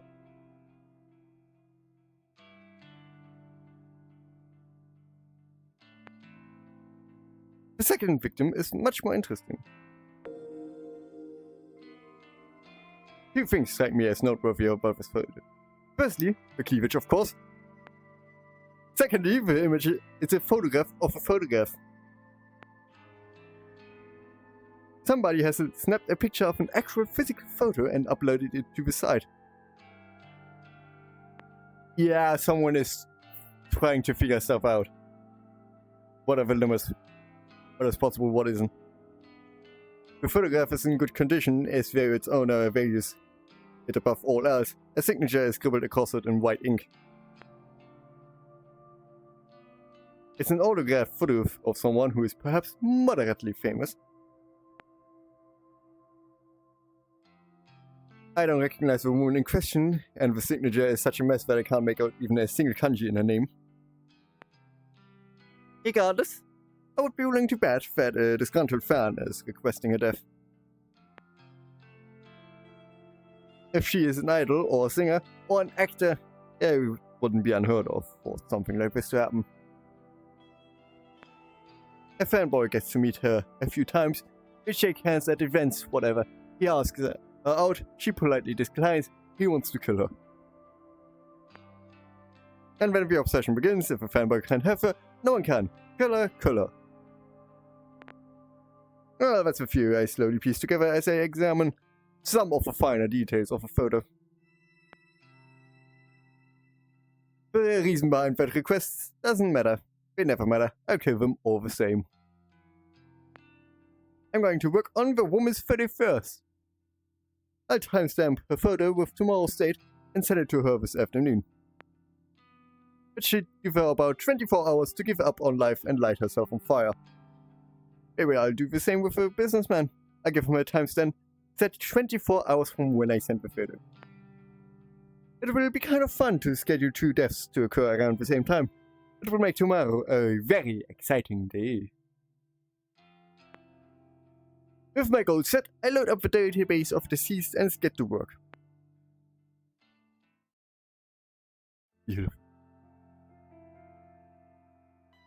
Monday evening. I'm rather proud of myself today. During my morning routine, I made sure to take my medication and the correct doses. Oh, and I even washed it down with water. Oh-ho! I didn't even interfere with my strict schedule. I still managed to catch the usual train. I got to the convenience store at the usual time, and I arrived at the office without a hitch. Trains running on time, something you can't imagine here in Germany. I can keep up with this dedication, this commitment to improving myself. I know I can be stronger than ever. Strong enough to fulfill Corpse Girl's ambitions.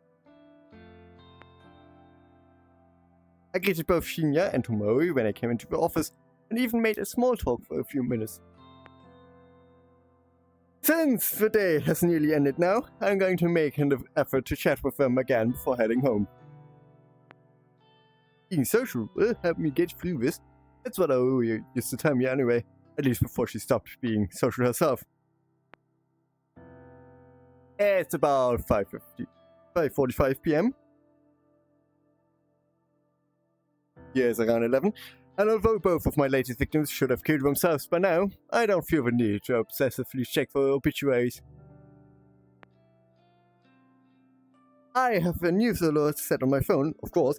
If it uncovers anything, I'll be notified, but even if it doesn't, I won't stress out. I'm playing it cool, stoic, unflinching Noriko. The girl in the office always reaches its nadir at this time in the evening. It is actually quite pleasant being able to sit in a quiet environment and feel the soft breeze of the air conditioner against my skin. Take this time to slowly pack away my things and get ready for the journey ahead, the journey home. As I take off my headphones and stretch my arms, Tomoe approaches me with a spring in her step. Yo, what up, slut? Thanks. About a week ago, I would have taken Tomoe's greeting as an insult. Now that I know her a little better, I can tell she's actually just being affectionate. Despite any differences we might have once had, she really seems to have warmed up to me lately. Hello. How did your day go? You know, same old. What about you? It went well, thanks. Good to hear. You know, Shinya and I are supposed to go out tonight, but... What's wrong? Hasn't he seemed, like, kinda off today? He can barely look me in the eye. I just sit down. Oh, my leg. My feet hurt. Really? I spoke to him this morning. He seemed okay.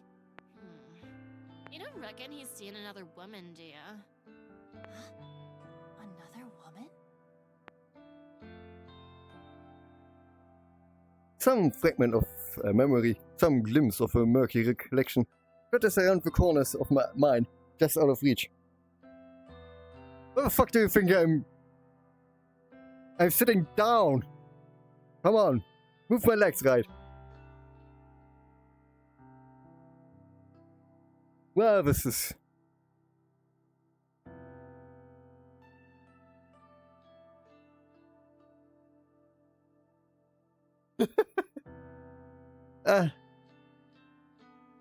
well, whatever. Shinya and another woman. Something is on the tip of my tongue, but I can't quite formulate my thoughts. Shinya isn't the type to cheat, though, so... I don't know. Cheating? No, Shinya wouldn't do that. I was so nervous when he spoke to me about being pressured into sex. Oh! That's it! The memory that was flitting around the edges of my consciousness has come into my light. Delight. Shinya spoke to me hypothetically about being pressured into sex. He said Tomoe wasn't the one pressuring him. So who was he talking about?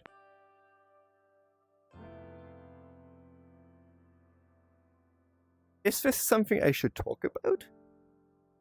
If Shinya really is having a hard time and acting differently around Tomoe, then their relationship could really be in trouble.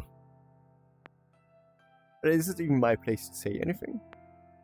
Shinya spoke to me in confidence. He is my friend. But Tomoe is my friend too. And she seems genuinely worried about him. I take a deep breath. This is just office drama, like usual. Noriko would normally just reject it all and ignore these people. She wouldn't give it a second thought. But that's unhealthy. Anxious, scared, weak, Noriko. I don't want to be that girl anymore. I can be more than that. I'm improving day by day. And part of that improvement involves being more social. It's good for me, right? Shinya and Tomoe are my friends. People want their friends to be happy. That's normal. That's normal. That's normal, right? I think so. Therefore, I want them to be happy. Together. I swallow hard and speak my mind. Tomoe, I think that Shinya may be involved with another woman. What? Are you serious? Listen though, it's not exactly how it sounds. He came to me a little while ago and asked what to do if someone pressured him into sex. I know that you're not the one he was referring to, so... I think he may be in trouble. I think someone else might be forcing him to do something he doesn't want to do. What the fuck? He spoke to you about it, but not me? Tomoe, he seemed really depressed about it. I think he wanted to resolve the situation without having to worry you. Yeah, I get what you mean, but... Who the hell is trying to seduce him? I'm afraid I have no clue about that. Sorry. Okay, that's fine. Thanks for telling me this anyway. Now at least I'm gonna speak to him. I'll make him cough up what's what. Are you sure that's the best thing to do? Yeah, cause I'll let him know that I'll take care of everything. If some bitch is putting the moves on my Shinya, I'll smack him into the ground. Of course. I don't know why I ever doubted you. Kamara grins despite her obvious frustration and gives me a thumbs up. Oh god, I need to drink something. Where's my glass? Here it is.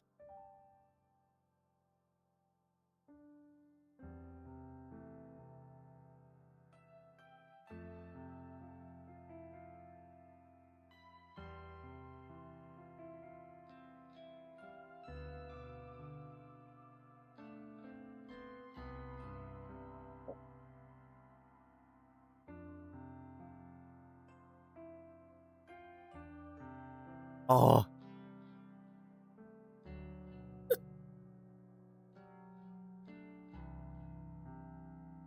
It was necessary? Okay, good. Thanks, Skank. I'll keep you updated. Okay, good luck. She spins on her heels and leaves me behind. I think I did the right thing. Surely tomorrow we'll get to the bottom of the situation.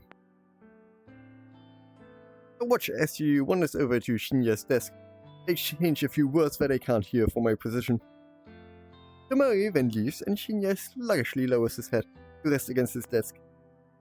Now that Tomori has left the office, only a handful of stragglers remain on this floor, myself and Shinya included. I find myself watching Shinya for more than a few minutes. He doesn't seem to notice that my gaze is locked on him.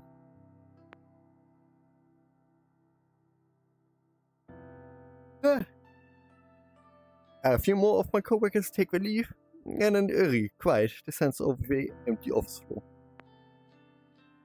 I remain in my chair, staring intently at Shinya's distraught face. We are the only ones still here. He doesn't show any signs of moving. It's kind of unnerving to see him like this. It's not like he's the peepiest or most energetic person I've ever met, but to see him so drained and emotionless makes me feel uncomfortable. I owe it to my newest convictions to go and talk to Shinya. More than that, I owe it to him. I find myself striding towards his desk before my mind even registers that I'm moving. Hey. I'm slightly startled when he immediately looks up at me. The sudden movement is reminiscent of a corpse springing to life in a big-weight zombie film. Noriko. Not feeling well? Not really. I'm sorry. I shouldn't be here if I'm unwell. I didn't mean to worry you. Don't sweat it. I'll, take my leave then. If he leaves now, I won't feel like I've done anything to help him. As awkward as it feels to pry into his personal affairs, I need to dig deeper if I'm going to try and help him feel better. But what should I even say? Aha! A new option. A new opportunity to make decisions. I was already like, do I get any choices here? Can I decide anything in this game? It took a while, but finally a new choice.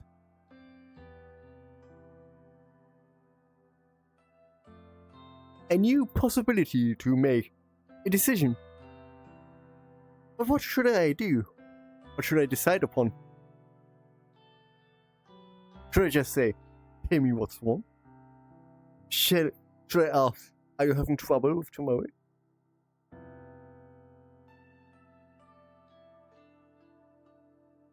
I would say, tell me what's wrong.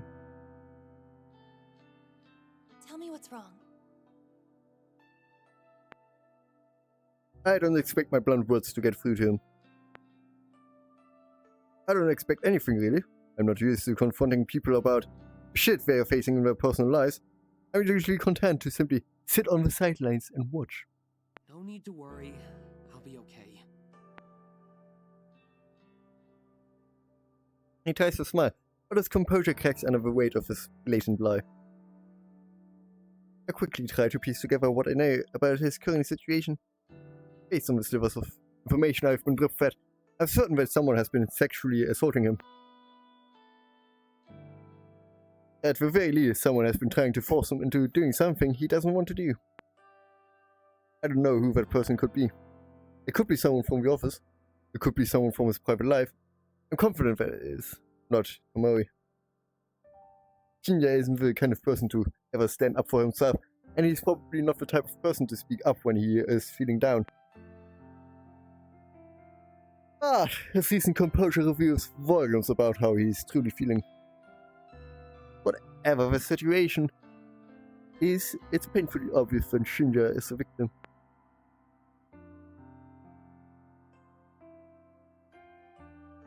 Whatever is happening in his life is not his fault, and he's too proud or stoic or embarrassed to seek help, even from his own girlfriend.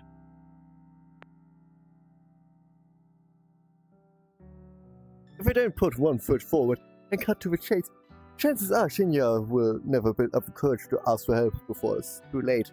Someone is sexually assaulting you, right? He doesn't say anything, doesn't even flinch, which I have to give him credit for.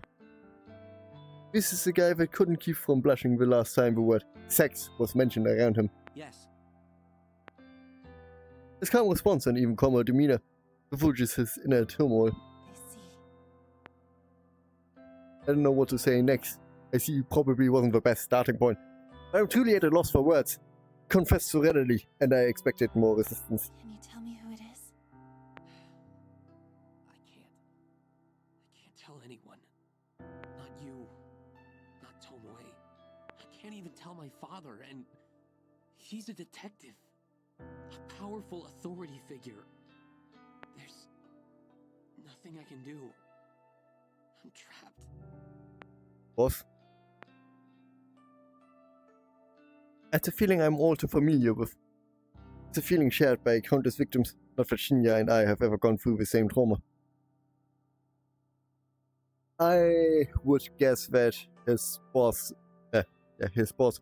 is pressuring him because he will fire him otherwise.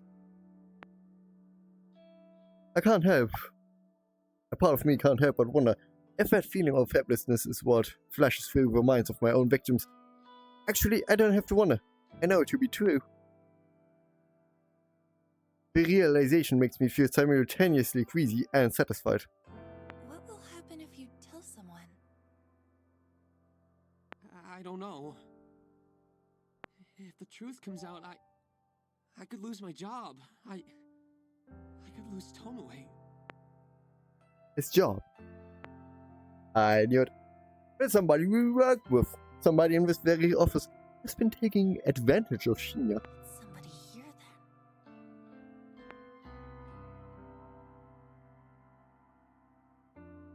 that? I speak my thoughts aloud, and he looks directly at me.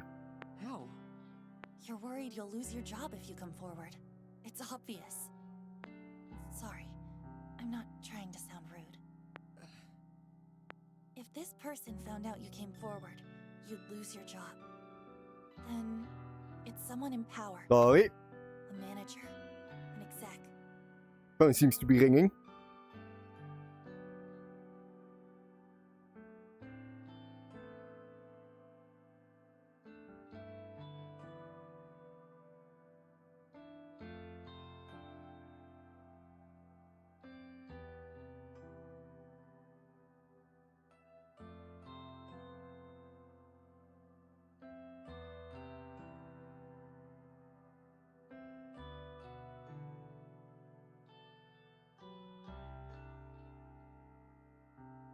No one was there.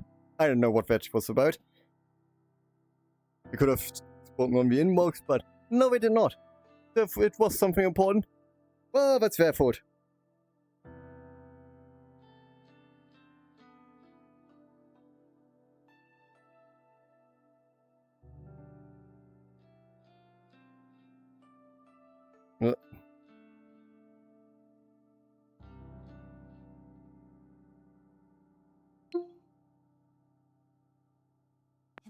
you can't tell me.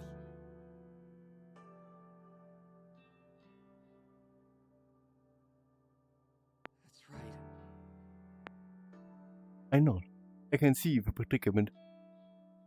So, you don't have to say another word to me. Huh? It wouldn't be your fault if I stumbled upon someone assaulting you. It wouldn't be your fault if I was around to witness it. Noriko.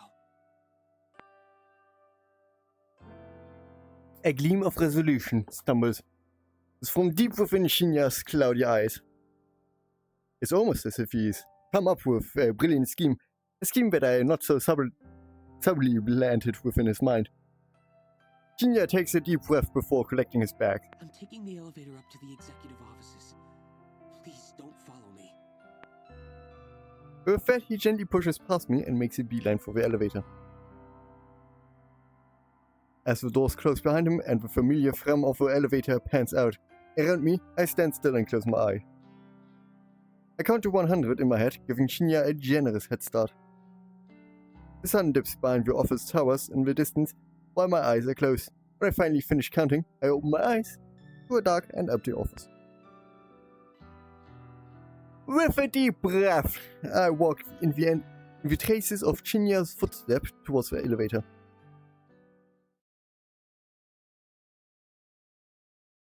I've never been to this level of a building before. What reason would I have to visit the executive offices?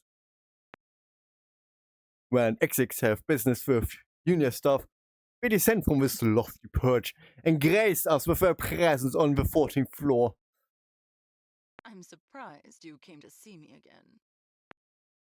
A woman's voice from nearby catches my attention. It is a hushed yet aggressive tone, like the whisper of a venomous serpent. Are you finally going to let me have my way? I creep out of the elevator, hoping against hope that the ding of the elevator's arrival wasn't noticed by the owner of the unidentified voice. Stop it. That was Shinya's voice. I creep around a corner and catch a glimpse of two bodies at a nearby desk.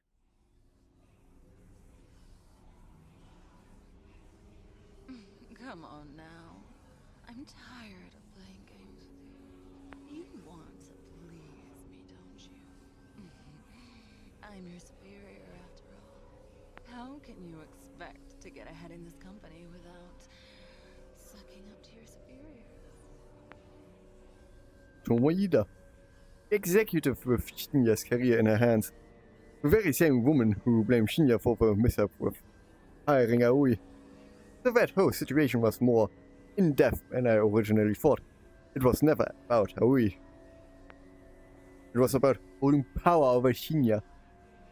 Miss Ida, please, I just came here to... Shh, I don't want to hear. Take your shirt off. I swallow hard. I knew that Shinya was in trouble, but I didn't expect things to escalate this quickly.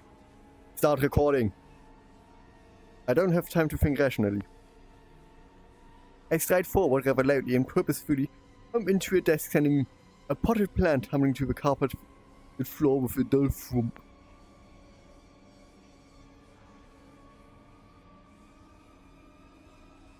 Yotomi's neck pivots at full speed and she turns to face me. Her eyes narrow into hateful slits as she withdraws from Shinya.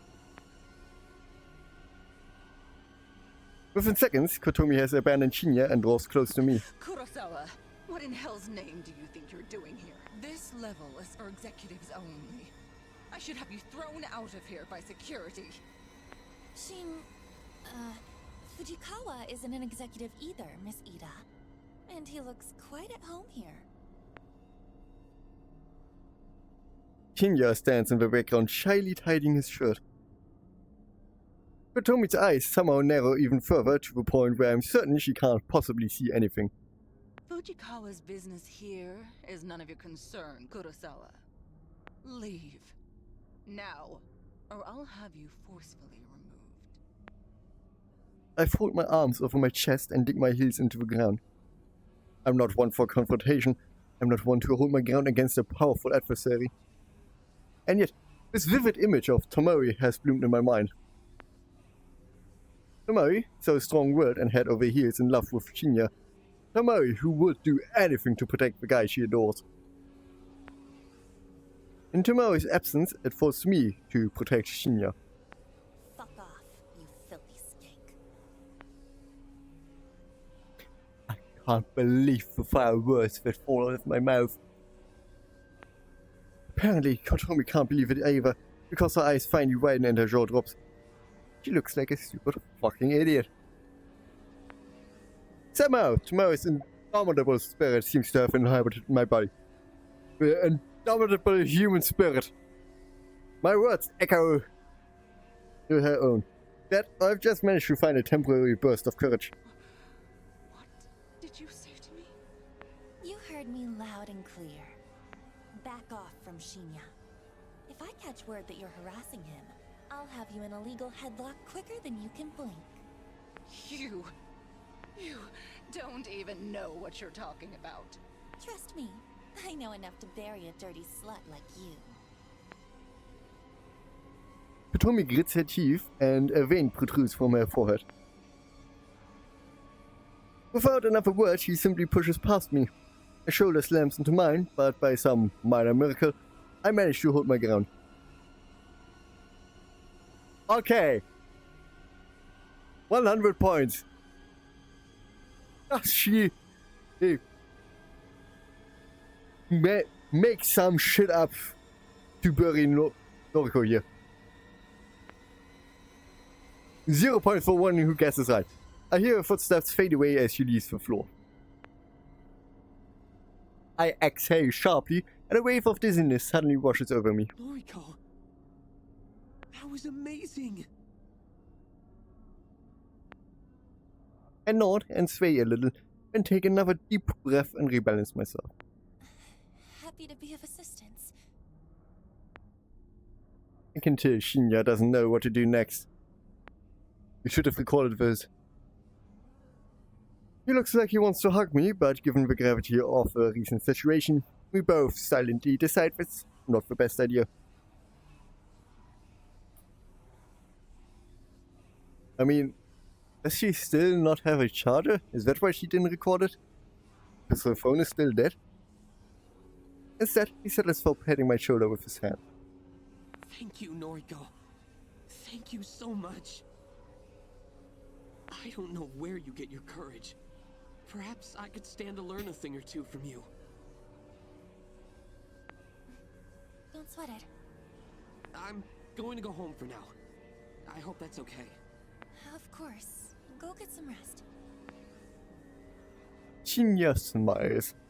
For the first time in a while, and he releases his hand from my shoulder. After he is gone, I collapse into a nearby chair and listen to the frenzied sound of blood pumping through my veins.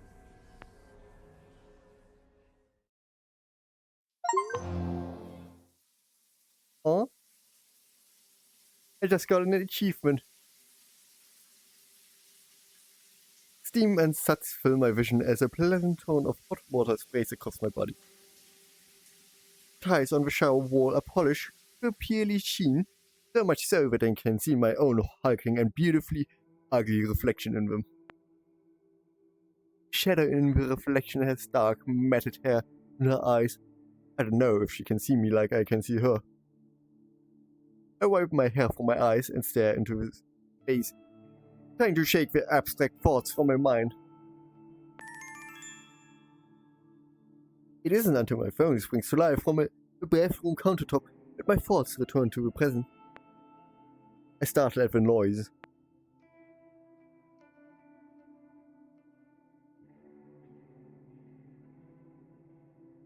I peer through the shower's glass door, but it is impossible to make out the name flashing on the phone screen thanks to the steam that has fogged up the glass.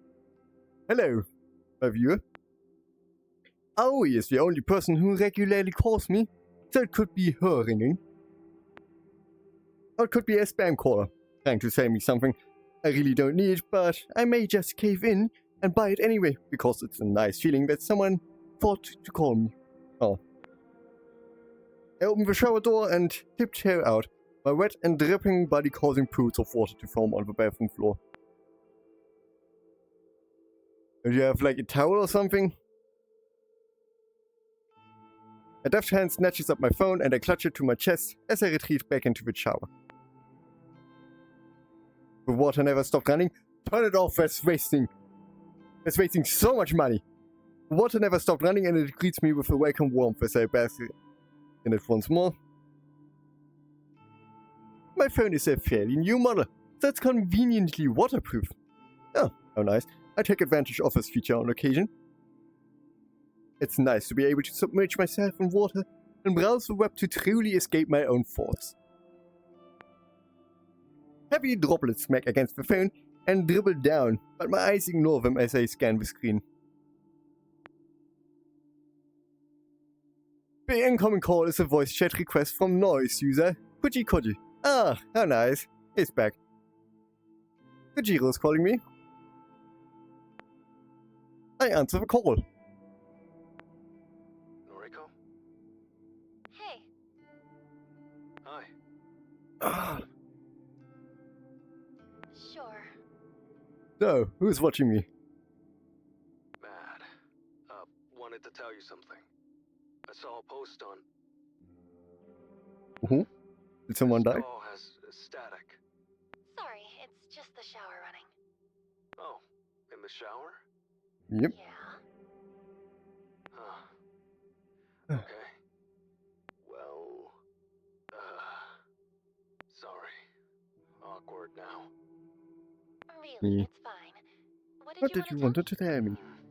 Okay. Saw a new post on Noise Chan today. Posted this afternoon. Might interest you. Okay. Message Push Noise Channel is often affectionately referred to as Noise Chan by certain frequent users. I'm not really surprised that Kajiro is the type to call it that. What was the post about? Well, someone wrote this. I quote, "Hey, so today I got a strange gore photo from a number I don't have in my contacts." Continuing, "Not sure what the deal is. It was gross though. Wondering if any hackers can trace the number or something." End quote. Thoughts? A strange gore photo from a number I don't have in my contacts. Sounds like Corpse Girl has struck again.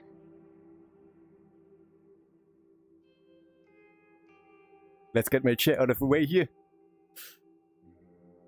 Right? Thought the same thing. I wonder who wrote the post. Kajiro mentioned the post was written today, and the original poster wrote that they received a photo today. That means it can only be one of two people. Either of my latest victims. The carbon copy businessman or the attractive, semi-famous singer, idol / actor, whatever woman. So, who wrote this post anyway? Don't know. Anonymous. Of course! It was a stupid question. No one would attach their name to such a strange post. Was hoping you could tell me. How would I know? Well, you're Corpse Girl. All respect to that question. This again, Kajiro just doesn't let it slide. Why does he suspect me? What did I do this time? It's okay. We can discuss later. Oh yeah, the original post has a reply. It does? Yeah. I'll read it too. Quote, "You got this too? Was the gore photo a picture of yourself? I'm worried. Received a similar pic from the same number." Continuing, "Thinking about contacting the police. Not sure if I'm overreacting." And So the first post received a reply. Interesting. Very interesting. Both posters talked about receiving a photo. That can only mean that one of them is the boring businessman and one of them is a semi-famous woman. However, the fact that they've taken the discussion online instead of just slitting their own throats is rather troubling. Whether the photo is not convincing enough to make them kill themselves, or not convincing enough to summon another entity to snuff out their soul. Was this attempt just a repeat of a failure I had with a twin woman? Anyway, enjoy your shower. Let's talk tomorrow, Corpse Girl. Before I can interject, Kajiro adds the call, like always. Shit, he is once again assuming my true identity. He's assuming correctly, but that's besides the point. Well, maybe it doesn't matter too much. Maybe this will actually save me some time and effort. If you already know Sam Corpse Girl, it should be easy to strike a deal with him in exchange for access to a fresh supply of cadavers. That is if I decide to walk that path and take this game to the next level. Thinking it through, I may very well have to go ahead and do that. My last 3 victims have not ended their lives as I planned. My success rate is very, very low. That's a depressing fact, and one that the old Noriko would probably have thrown a tantrum over. But not me. Not new and improved Noriko. I turn off the running water and step out of the shower.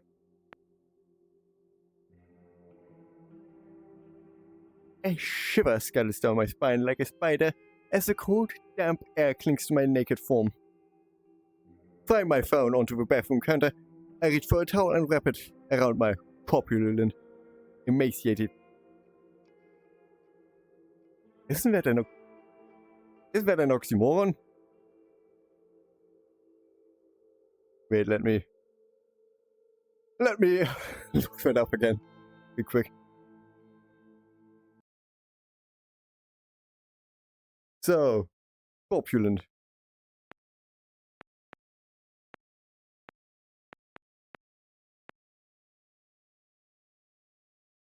Having an abundance or excess of flesh or fat. Dude, this is it. And emaciated is like too thin, right? So this is an oxymoron. Bloody hell. What is this? I don't like it when people say stuff that is in itself. It just can't be correct.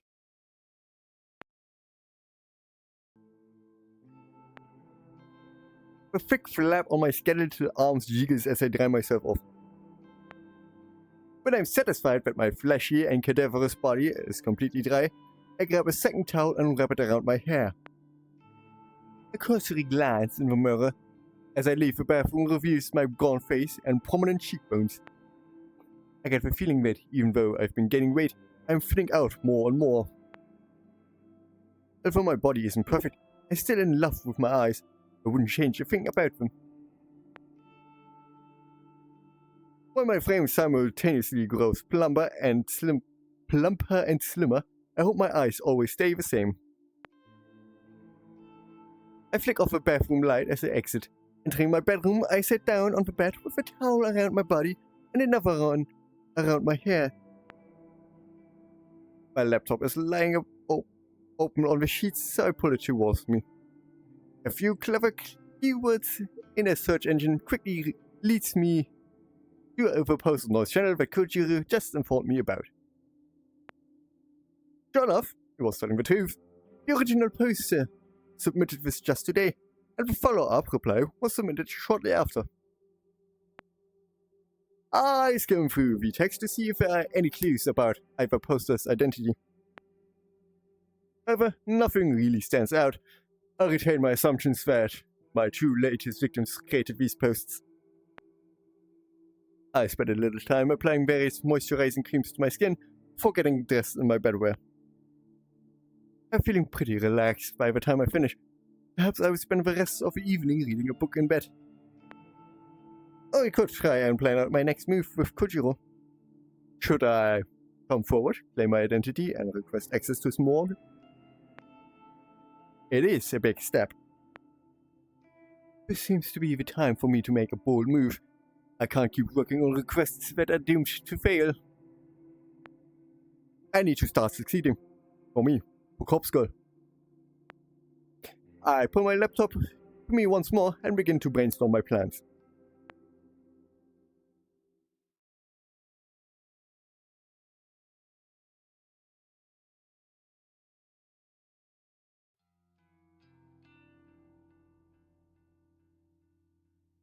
Tuesday, in it? He should be here by now. I was pretty clear about meeting at 5:30 p.m. It's already 5:45, and he isn't even in sight. I thought for sure that he wouldn't miss a chance to meet up with me again.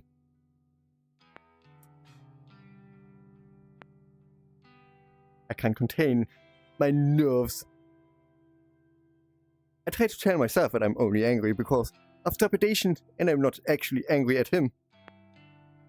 This is a big moment for me. I've never once revealed my identity to anyone. I assume he will take it in stride. I wouldn't be going through with this if I didn't firmly believe it. Hi. My neck jerks in reaction to the voice. There you are. I'm late? Make a point of checking the time on my phone. I make a point in checking the time on my phone. And not. Sauce. Traffic? Sauce. You drove here? No. Okay. What did you want to discuss? I have a request for you. And a confession. Kajiro's eyes widen and he looks up and down. Knew it.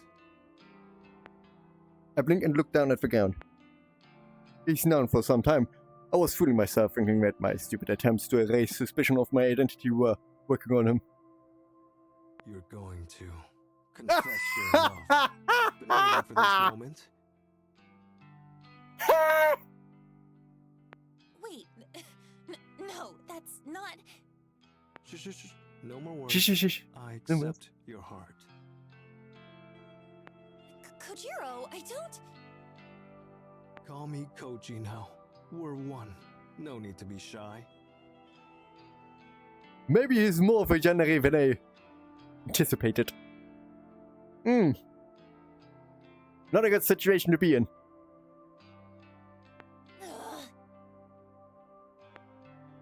This isn't getting me anywhere. Thanks to my frustration and nervousness, I simply blurt out my true confession. I'm Corpse Girl. Kajiro doesn't react. He cocks his head a few degrees to the side. Slowly and surely. If you can even call that direction to my sudden outburst. Yes? Okay. So, a kiss to commemorate our love? Did you even hear what I just said? Of course. I'm Corpse Girl. I'm the one behind the corpse photos and the deaths and. It feels kind of strange to say these things out loud. For some reason it leaves a sour and bitter taste in my mouth that I can't swallow. Yes, I know. Knew it since our first noise chat. Our first noise chat? Remember? You messaged me late at night. Asked me if I knew about Corpse Girl. Is that what tipped you off? You assumed I was her just because I mentioned her? No. Then. How? How did you figure it out? You asked me to look up names. Names of Corpse Girl's victims. Oh, yeah. I did, huh?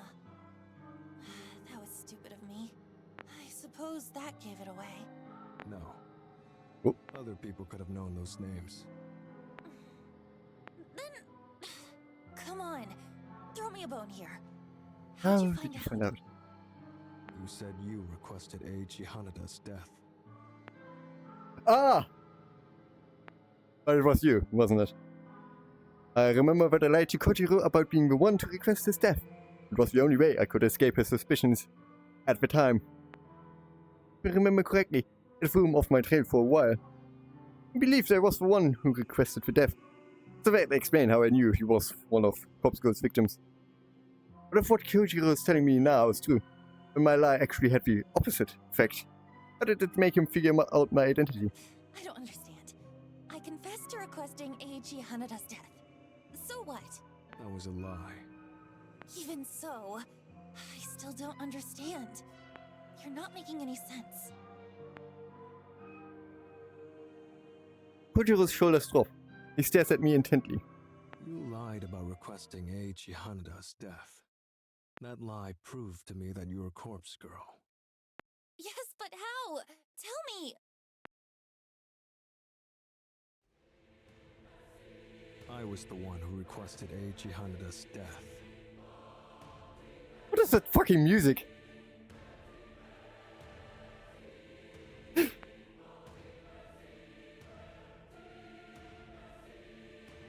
Kojiro's deadpan countenance makes his claim believable beyond all doubt. What kind of bloody music is this? No.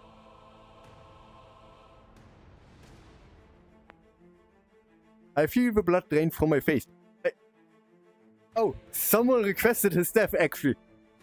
Big surprise! Who would have thought? I submitted his photo to Corpse Girl's website. Imagine my surprise when you claimed that you did it. That lie made it clear. You knew his name. You knew he died. You knew he was Corpse Girl's victim.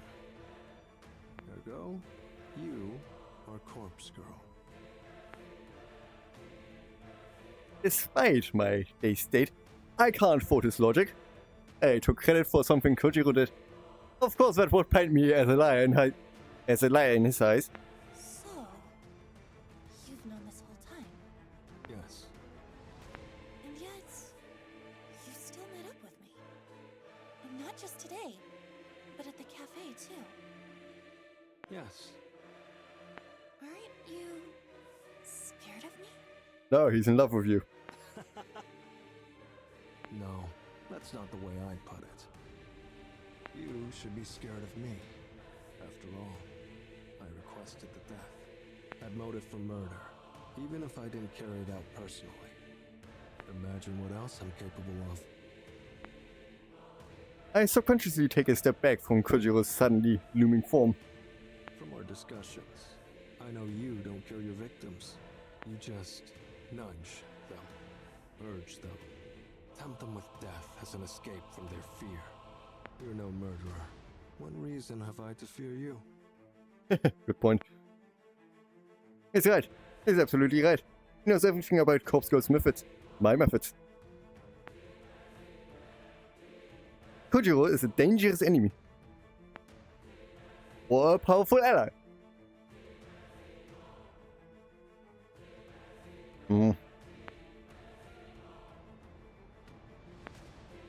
And it's up to me to decide whether he's with me or against me.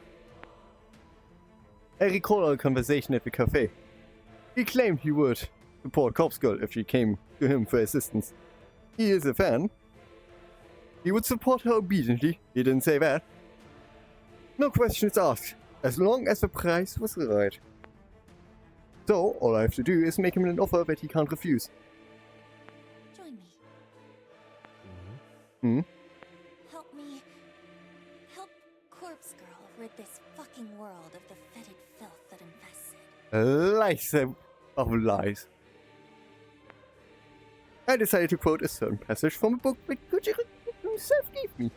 A paragraph from Strange Flowers that has stuck with me for some time. There's a certain beauty in death, a macabre certainty, an absolute state of finality. Ah, she's just quoting. Nobel Sinclair. You understand what I'm talking about. You work with cadavers for a living. Ah, how fun, how exciting this is. The dead can't hurt you. They can't betray you.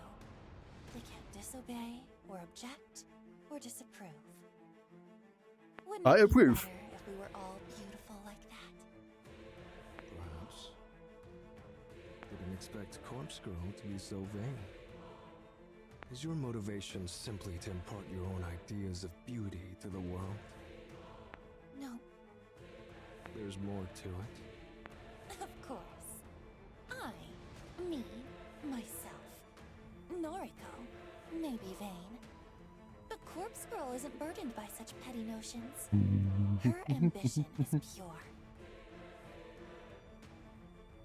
Her ambition is crucial to the survival of the entire human race. How bad. Thought I had a big ego. You're so self-important. Both you and Corpse Girl. I don't expect you to understand. Not yet. But... God, I wish I could draw. I can't do everything alone. I need your help. I need cadavers. I see. What's in it for me? This is the critical point of our negotiation. It could all fall apart, and here if I don't offer something that Kajiro considers worth the risk. The question is, what does he want? What does he desire? I propose an equal partnership. You'll reap half of the benefits from Corpse Girl's work. How the fuck this? How the fuck does that work? This offer is a gamble. And I know that in the back of my mind. However, it was the only feasible solution I could come up with when I planned out this encounter last night. This tactical lies completely on my assumed understanding of Kajiro's innermost desires. If I'm wrong about him, then this whole thing will blow up in my face. Corpse Girl will create more death than you could ever imagine. Think of all the fresh corpses you could get your eager little hands on. Kajiro shakes his head. His lips pursed in a thin line of disapproval. Sorry. Already got my fill of corpses. Morgue's full enough as it is. I narrow my eyes and stand my ground. I can't back down now. I'm so close to unraveling him and his secrets. You've always wanted to mimic Nobel Sinclair. I can see it in your face, in your very soul, whenever you praise his work. You want to emulate his actions and experience his escapades firsthand. You want to dress up corpses, take them out to dinner, perform all manner of bizarre social experiments with the dead. It's your passion. But living vicariously through Nobel Sinclair's books isn't enough for you anymore. Where did my keyboard end up? Why do you spin so fast? And why do you speed up?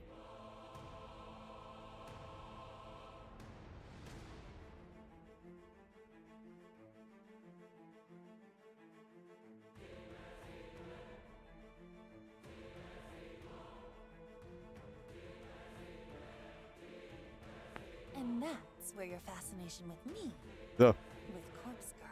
now it's in front of me again. As soon as you figured me out, you knew I was your gateway to satisfying your lust for the macabre. You work with cadavers all day, every day, but you can't get them out of the morgue with eyes on you at all times. But I can. I have the perfect plan on how to withdraw all the corpses we could ever need. Half of them for you, and half of them for me. An equal partnership. Yay! Friendship, cooperation, jolly good. Time for some jolly good cooperation. I end my speech and let Kajiro bask in my words. I hope I was convincing enough to sway him, and I pray, that I'm correct about his sickest desires. His reaction isn't exactly what I was expecting. He laughs a bit, hearty guffaw that scares a few nearby birds and sends them flying to safety. Clapping his hands together slowly, he inches closer to me until I can feel his breath across my face. Figured me out? I'll play along. Say there's a way to get corpses out of the morgue without getting busted. Don't you think I'd have found it by now? Perhaps you're not as clever as you think you are. Perhaps. But you have the answer? I do. I guarantee it will work. A bead of sweat forms on the back of my neck. I'm not exactly bluffing, because I have planned out this whole scenario in detail. But until I actually try to pull off such a maneuver, I can only speculate that it will work. I need to exaggerate my confidence long enough for us to rally together. Something about you makes you seem trustworthy. So be it. Consider us partners. For now. You accept? Sure, don't make me regret it. But listen, what I do with my share of corpses is my business. No nosing about. Got it? You Got it. still want to keep secrets, even if we'll be working together? Shouldn't we be open and honest and build a trusting partnership? Open and honest. Trusting. Here's the deal. You don't pry, and I'll assist you with Corpse Girl's work. Woo. I'll help you craft your elaborate photos. No charge. I get privacy, you get an assistant. Oh, what a lovely relationship this is.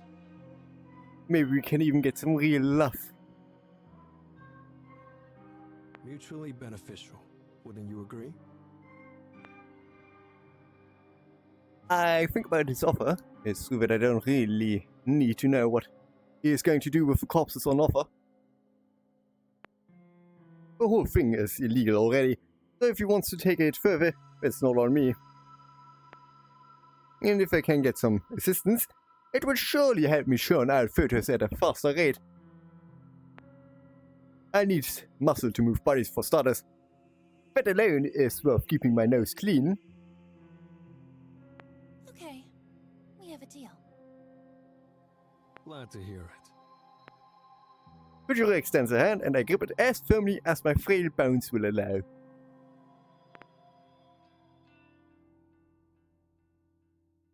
We shake once and Kajiro offers me a surprisingly warm smile. His intense murderous demeanor suddenly vanishes and he reverts to his awkward alien self.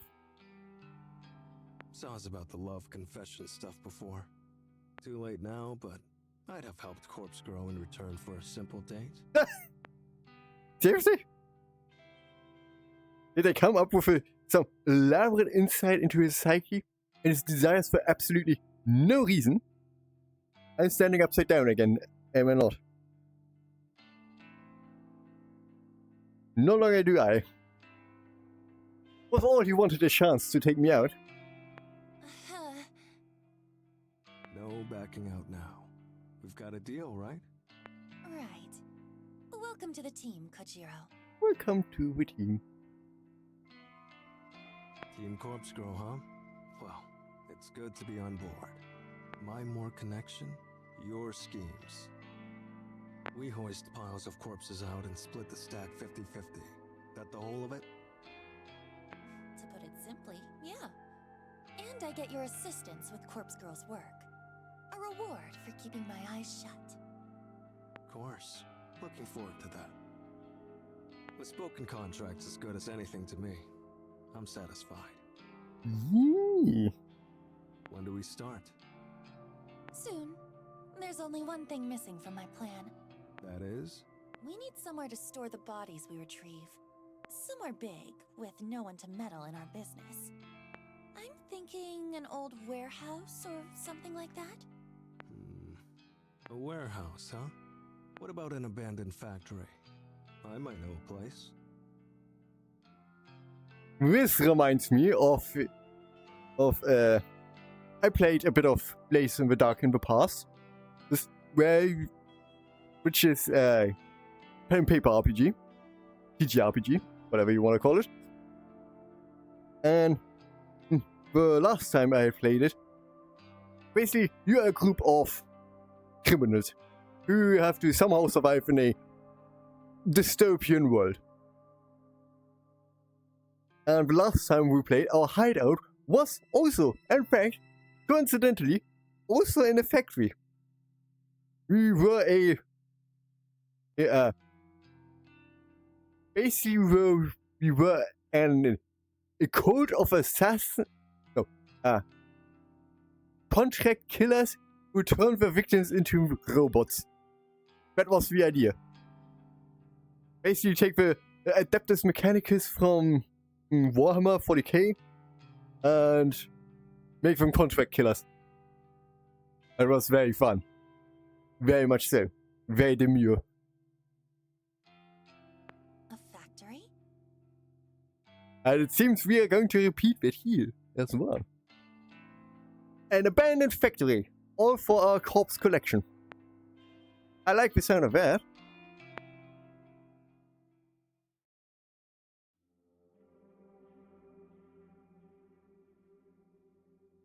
Was that painting always there?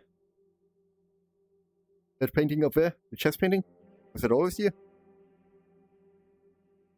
It's pretty late by the time I get back home and completely wiped out. That conversation with Kajiro took away more out of me than I would have guessed. My entire mouth feels parched and dry, probably due to the combination of nervousness and talking far too much. Still, I'm happy with the end result. That meeting was worth stepping out of my comfort zone for. I will wait for Kajiro to get back to me about the abandoned factory. How long have I been streaming now?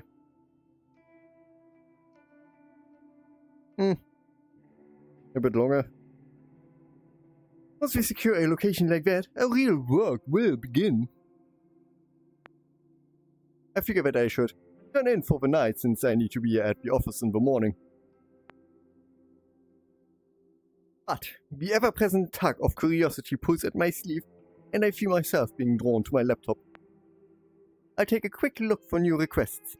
Just a peek. Laptop open and logged in, I feel a surge of endorphins slugging me across the face when I see the notification for one new request. Squealing like an overexcited schoolgirl, I open the message and view the details. Request details. Today, 6:02 PM, local time. Victim's phone. Something. Downloading image attachment.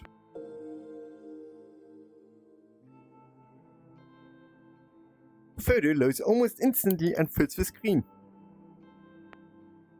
A woman, middle-aged, with a stern expression, well-groomed and dressed in business attire. And immediately familiar. Kotomi Ida. I'm in complete disbelief.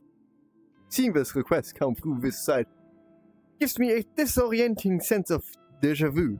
I rack my brain for the cause, wondering if I've lived this moment before. The answer hits me quickly despite my mind's exhaustion. Kotomi Ida isn't the first co-worker of mine to have her death requested.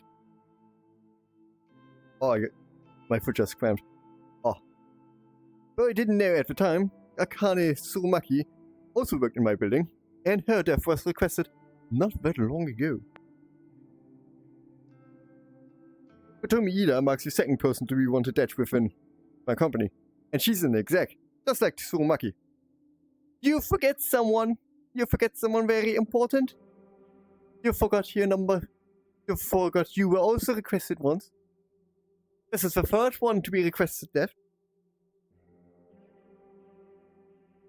How could you forget that?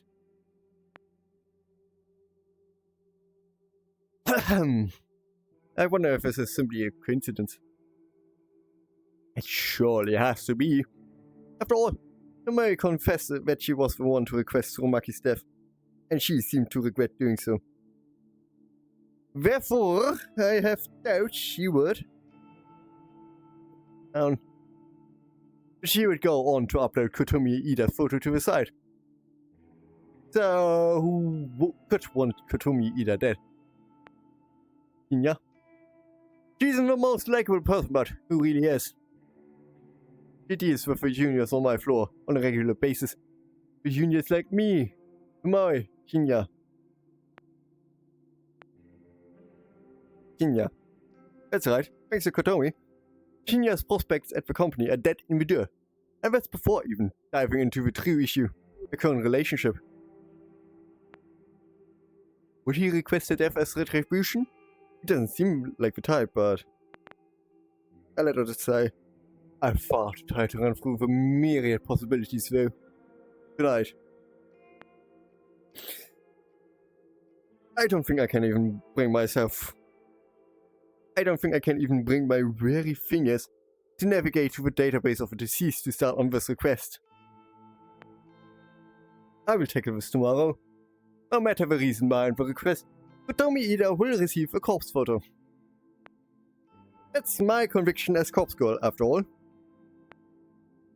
I close the lid of my laptop and throw myself down on the bed, begging for sleep to claim me quickly.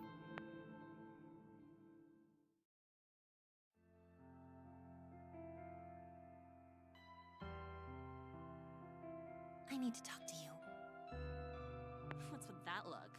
Got something up your ass? Come on, just follow me. I grab Tomorrow's dress and guide her away from the labyrinth of desks and into the elevator, waiting patiently for her.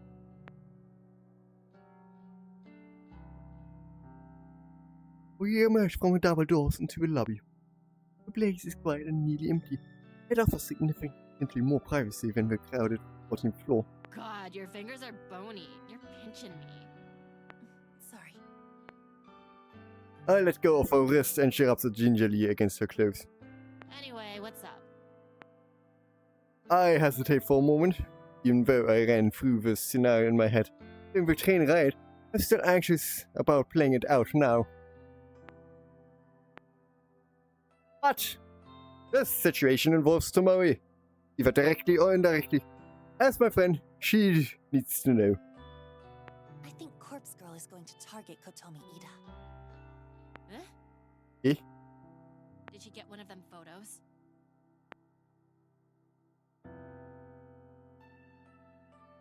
Her reaction is fairly indifferent. I thought after being involved in Tsurumaki's death, this news would have more of an impact on her. Well, no, I don't think so, but How do you know then? You just played yourself. that's hard to explain. Just bear with me. Kotomi and Shinya had a falling out. Because of her, his career here is at an end. I'm sure he told you about it. Yep. That makes sense. Shinya would confide in his girlfriend about his career. But I don't know the extent of Tomoe's inside knowledge. I doubt she knows the true nature of their relationship, judging by how nonchalant her action has been so far. So, if you can kind of guess what I'm getting at? What? I think, maybe, that Shinya requested her death. Shinya? Nah, he don't have it in him. Besides, that bitch has it coming. She does?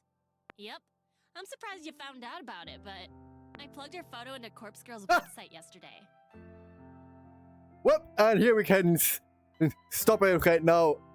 I need to take off his headset. It fucking hurts. God, it pulls on my head.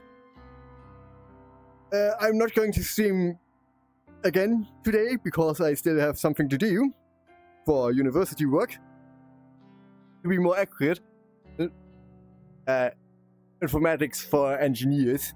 I still need to finish that one. Do that one. Yeah. So, see you next week then, I guess. Hopefully. Maybe I can eventually get to work on a proper avatar for myself. Yeah. Let's go to be streaming again. Makes me feel better already. Until then, goodbye.